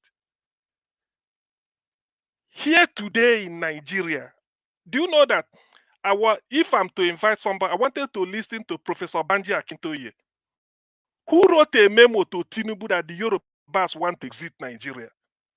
He said he wrote the same thing to Buhari. that Yorubas don't like the type of life they are living in Nigeria. They are living like slaves. A professor, the man who wrote the history of Yorubas, 700, about 700 to 800 page book, 708 pages. Can you imagine that? So such people are the people you should ask, why do you want to exit? Banji Akintoye hasn't got arms, he hasn't got army, he's not inside, but he wrote it officially to the president CNC that the Yoruba he leading want to get out. Why don't we discuss that? You see, that's why in Nigeria, that's why I said it can. What happened in Kenya can never happen in Nigeria, because all it takes in Nigeria is for somebody to manipulate the opinion, and then that is it. You look at the other man as this, so it can happen. If it's with respect to Kenya, I can bet my life. Let me say it here. People look at me. It can never ever happen in Nigeria. To achieve that type of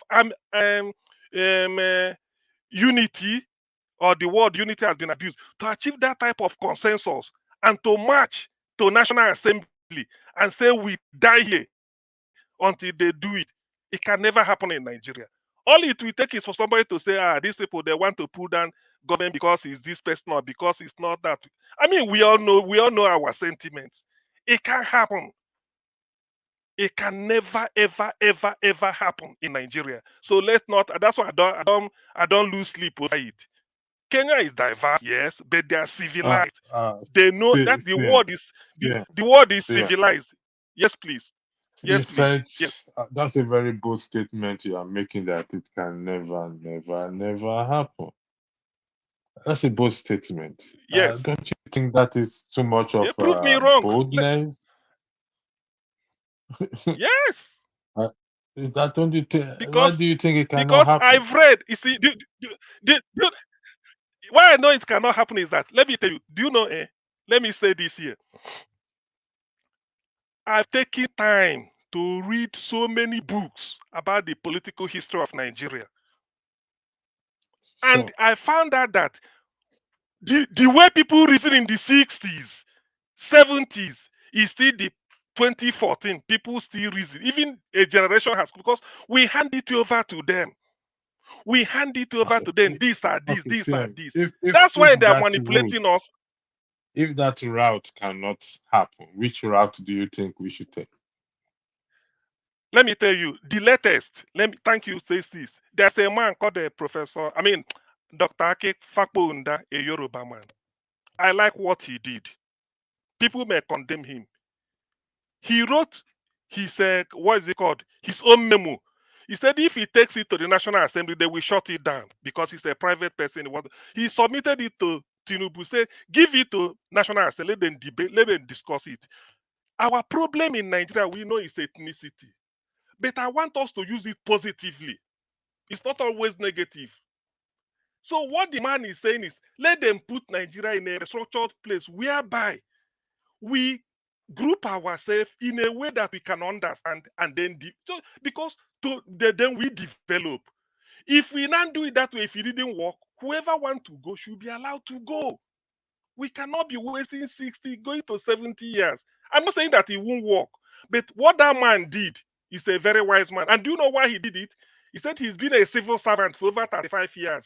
So the civil servant is the executive arm of government that is responsible for implementing government policy. So the man is not a politician. He has known the way government has been working, at least for the past 35, 40 years. He felt this is the best thing because he has been a civil servant. So he knows what, he knew a lot. But maybe because of the time he has on Arise or whatever, maybe 20, 30 minutes, he wouldn't say much. But if you get to him privately, he will tell you why. And you know what he did?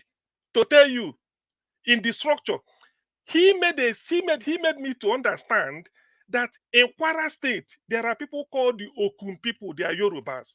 He said they want them part of Southwest, and so on and so on to other ethnic areas. It's not bad. Sam, It's let not bad. me But people, when let, you say this type of thing, people will feel that you are the if devil. No, no, no, no, no, no, no. It's a no, positive Sam, way of development. hold on, Yes. hold this thought. Next week, Friday, we're having a broadcast here, myself and KJ, and hopefully, NS will join us, a young lady based in the US. is titled Voluntary Separation Beyond My Tribe's Mission. Beyond My Tribe's Mission. Voluntary Separation Beyond My Tribe Mission.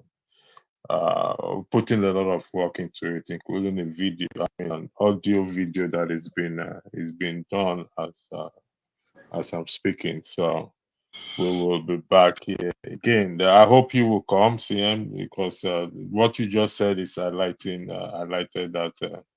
that fact. Ferreira, you want to say something? You just have 1 minute, please. Don't go beyond Yes, 1 minute. Thank you. it is Martin Luther King that says that nothing in this world is more dangerous than sincere ignorance and conscientious stupidity. Please, members of the panel, anytime I come down here and I display sincere ignorance, let me know, or conscientiously act stupid. Now, if I'm looking for a news source to authenticate a news fact, Alaba, I think do I several go times to they've let you know that and you don't accept it. just just let me know. If I'm looking for a news Jonathan source that let you is know that authentic, several times. scientifically and journalistically confirmed, electricity, CM, and all the educated people here, and I go to Twitter, maybe I go to JLo Twitter, is that authentic? Or I go to my own Twitter page, and is that I'm looking for journalistic news. For example, I make such a huge accusation on a public panel that Nnamdi Kanu says they should burn down the president's house, and I'm looking for a news source, and I go and quote one Ashiwaju status on Twitter as my factual source. Am I a sensible man or a stupid man? Just let me know. Okay, we'll let you know in due Because time. somebody Thank you told very me much. that on the You're personal actually a page, and stupid man I'm if you don't perplexed. know that the I'm world perplexed. resides. Why I you mean, guys? we are all educated people. Please, You are something not as educated. serious as Nnamdi Kanu orders people to burn the president's house, you go and quote x.com, Mr. Ashiwa. Your 1 minute is over. I thought we've moved past this stage between the both of Are you. you Anyway, fucking gentlemen, serious? it's really We should Ferreira. tell the ignorance ones among. This is somebody who just said this is what I don't understand. This is what I really do not understand.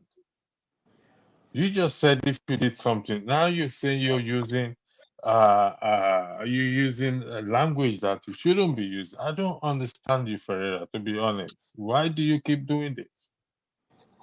Huh? I don't know, to be honest. I don't know. Anybody wants to speak should speak, man. I get tired of Please let me make my last submission and exit, please. honestly, I think it's it's so tiring evening and time. exhausting, and we want to be better, and yet we don't. I don't know. I swear, it's exhausting. When you look at Nigerian way forward and whatever the program you are having by weekend or whatever, this is what it is. It's a long walk to freedom. Even when you are genuinely trying to pour your heart, even if it is ignorant, it's okay to be ignorant until you learn. Because what you don't know, you are ignorant of it. And when you learn and you see behave, then it's a problem. Our country as in Nigeria, we the diaspora, we are the problem. You know, when you think you know much, the Bible said, do not despise a little beginning. When you think you know much, you really don't know. Because one thing that keeps us together as a human being is our mental health and the people we interact with. Sometimes it's depressing to come here, but it's okay to make your voice heard. Because I read a book written by John Austin, the father called of Lakewood. Say, I touch one life, and one life that I touch a million.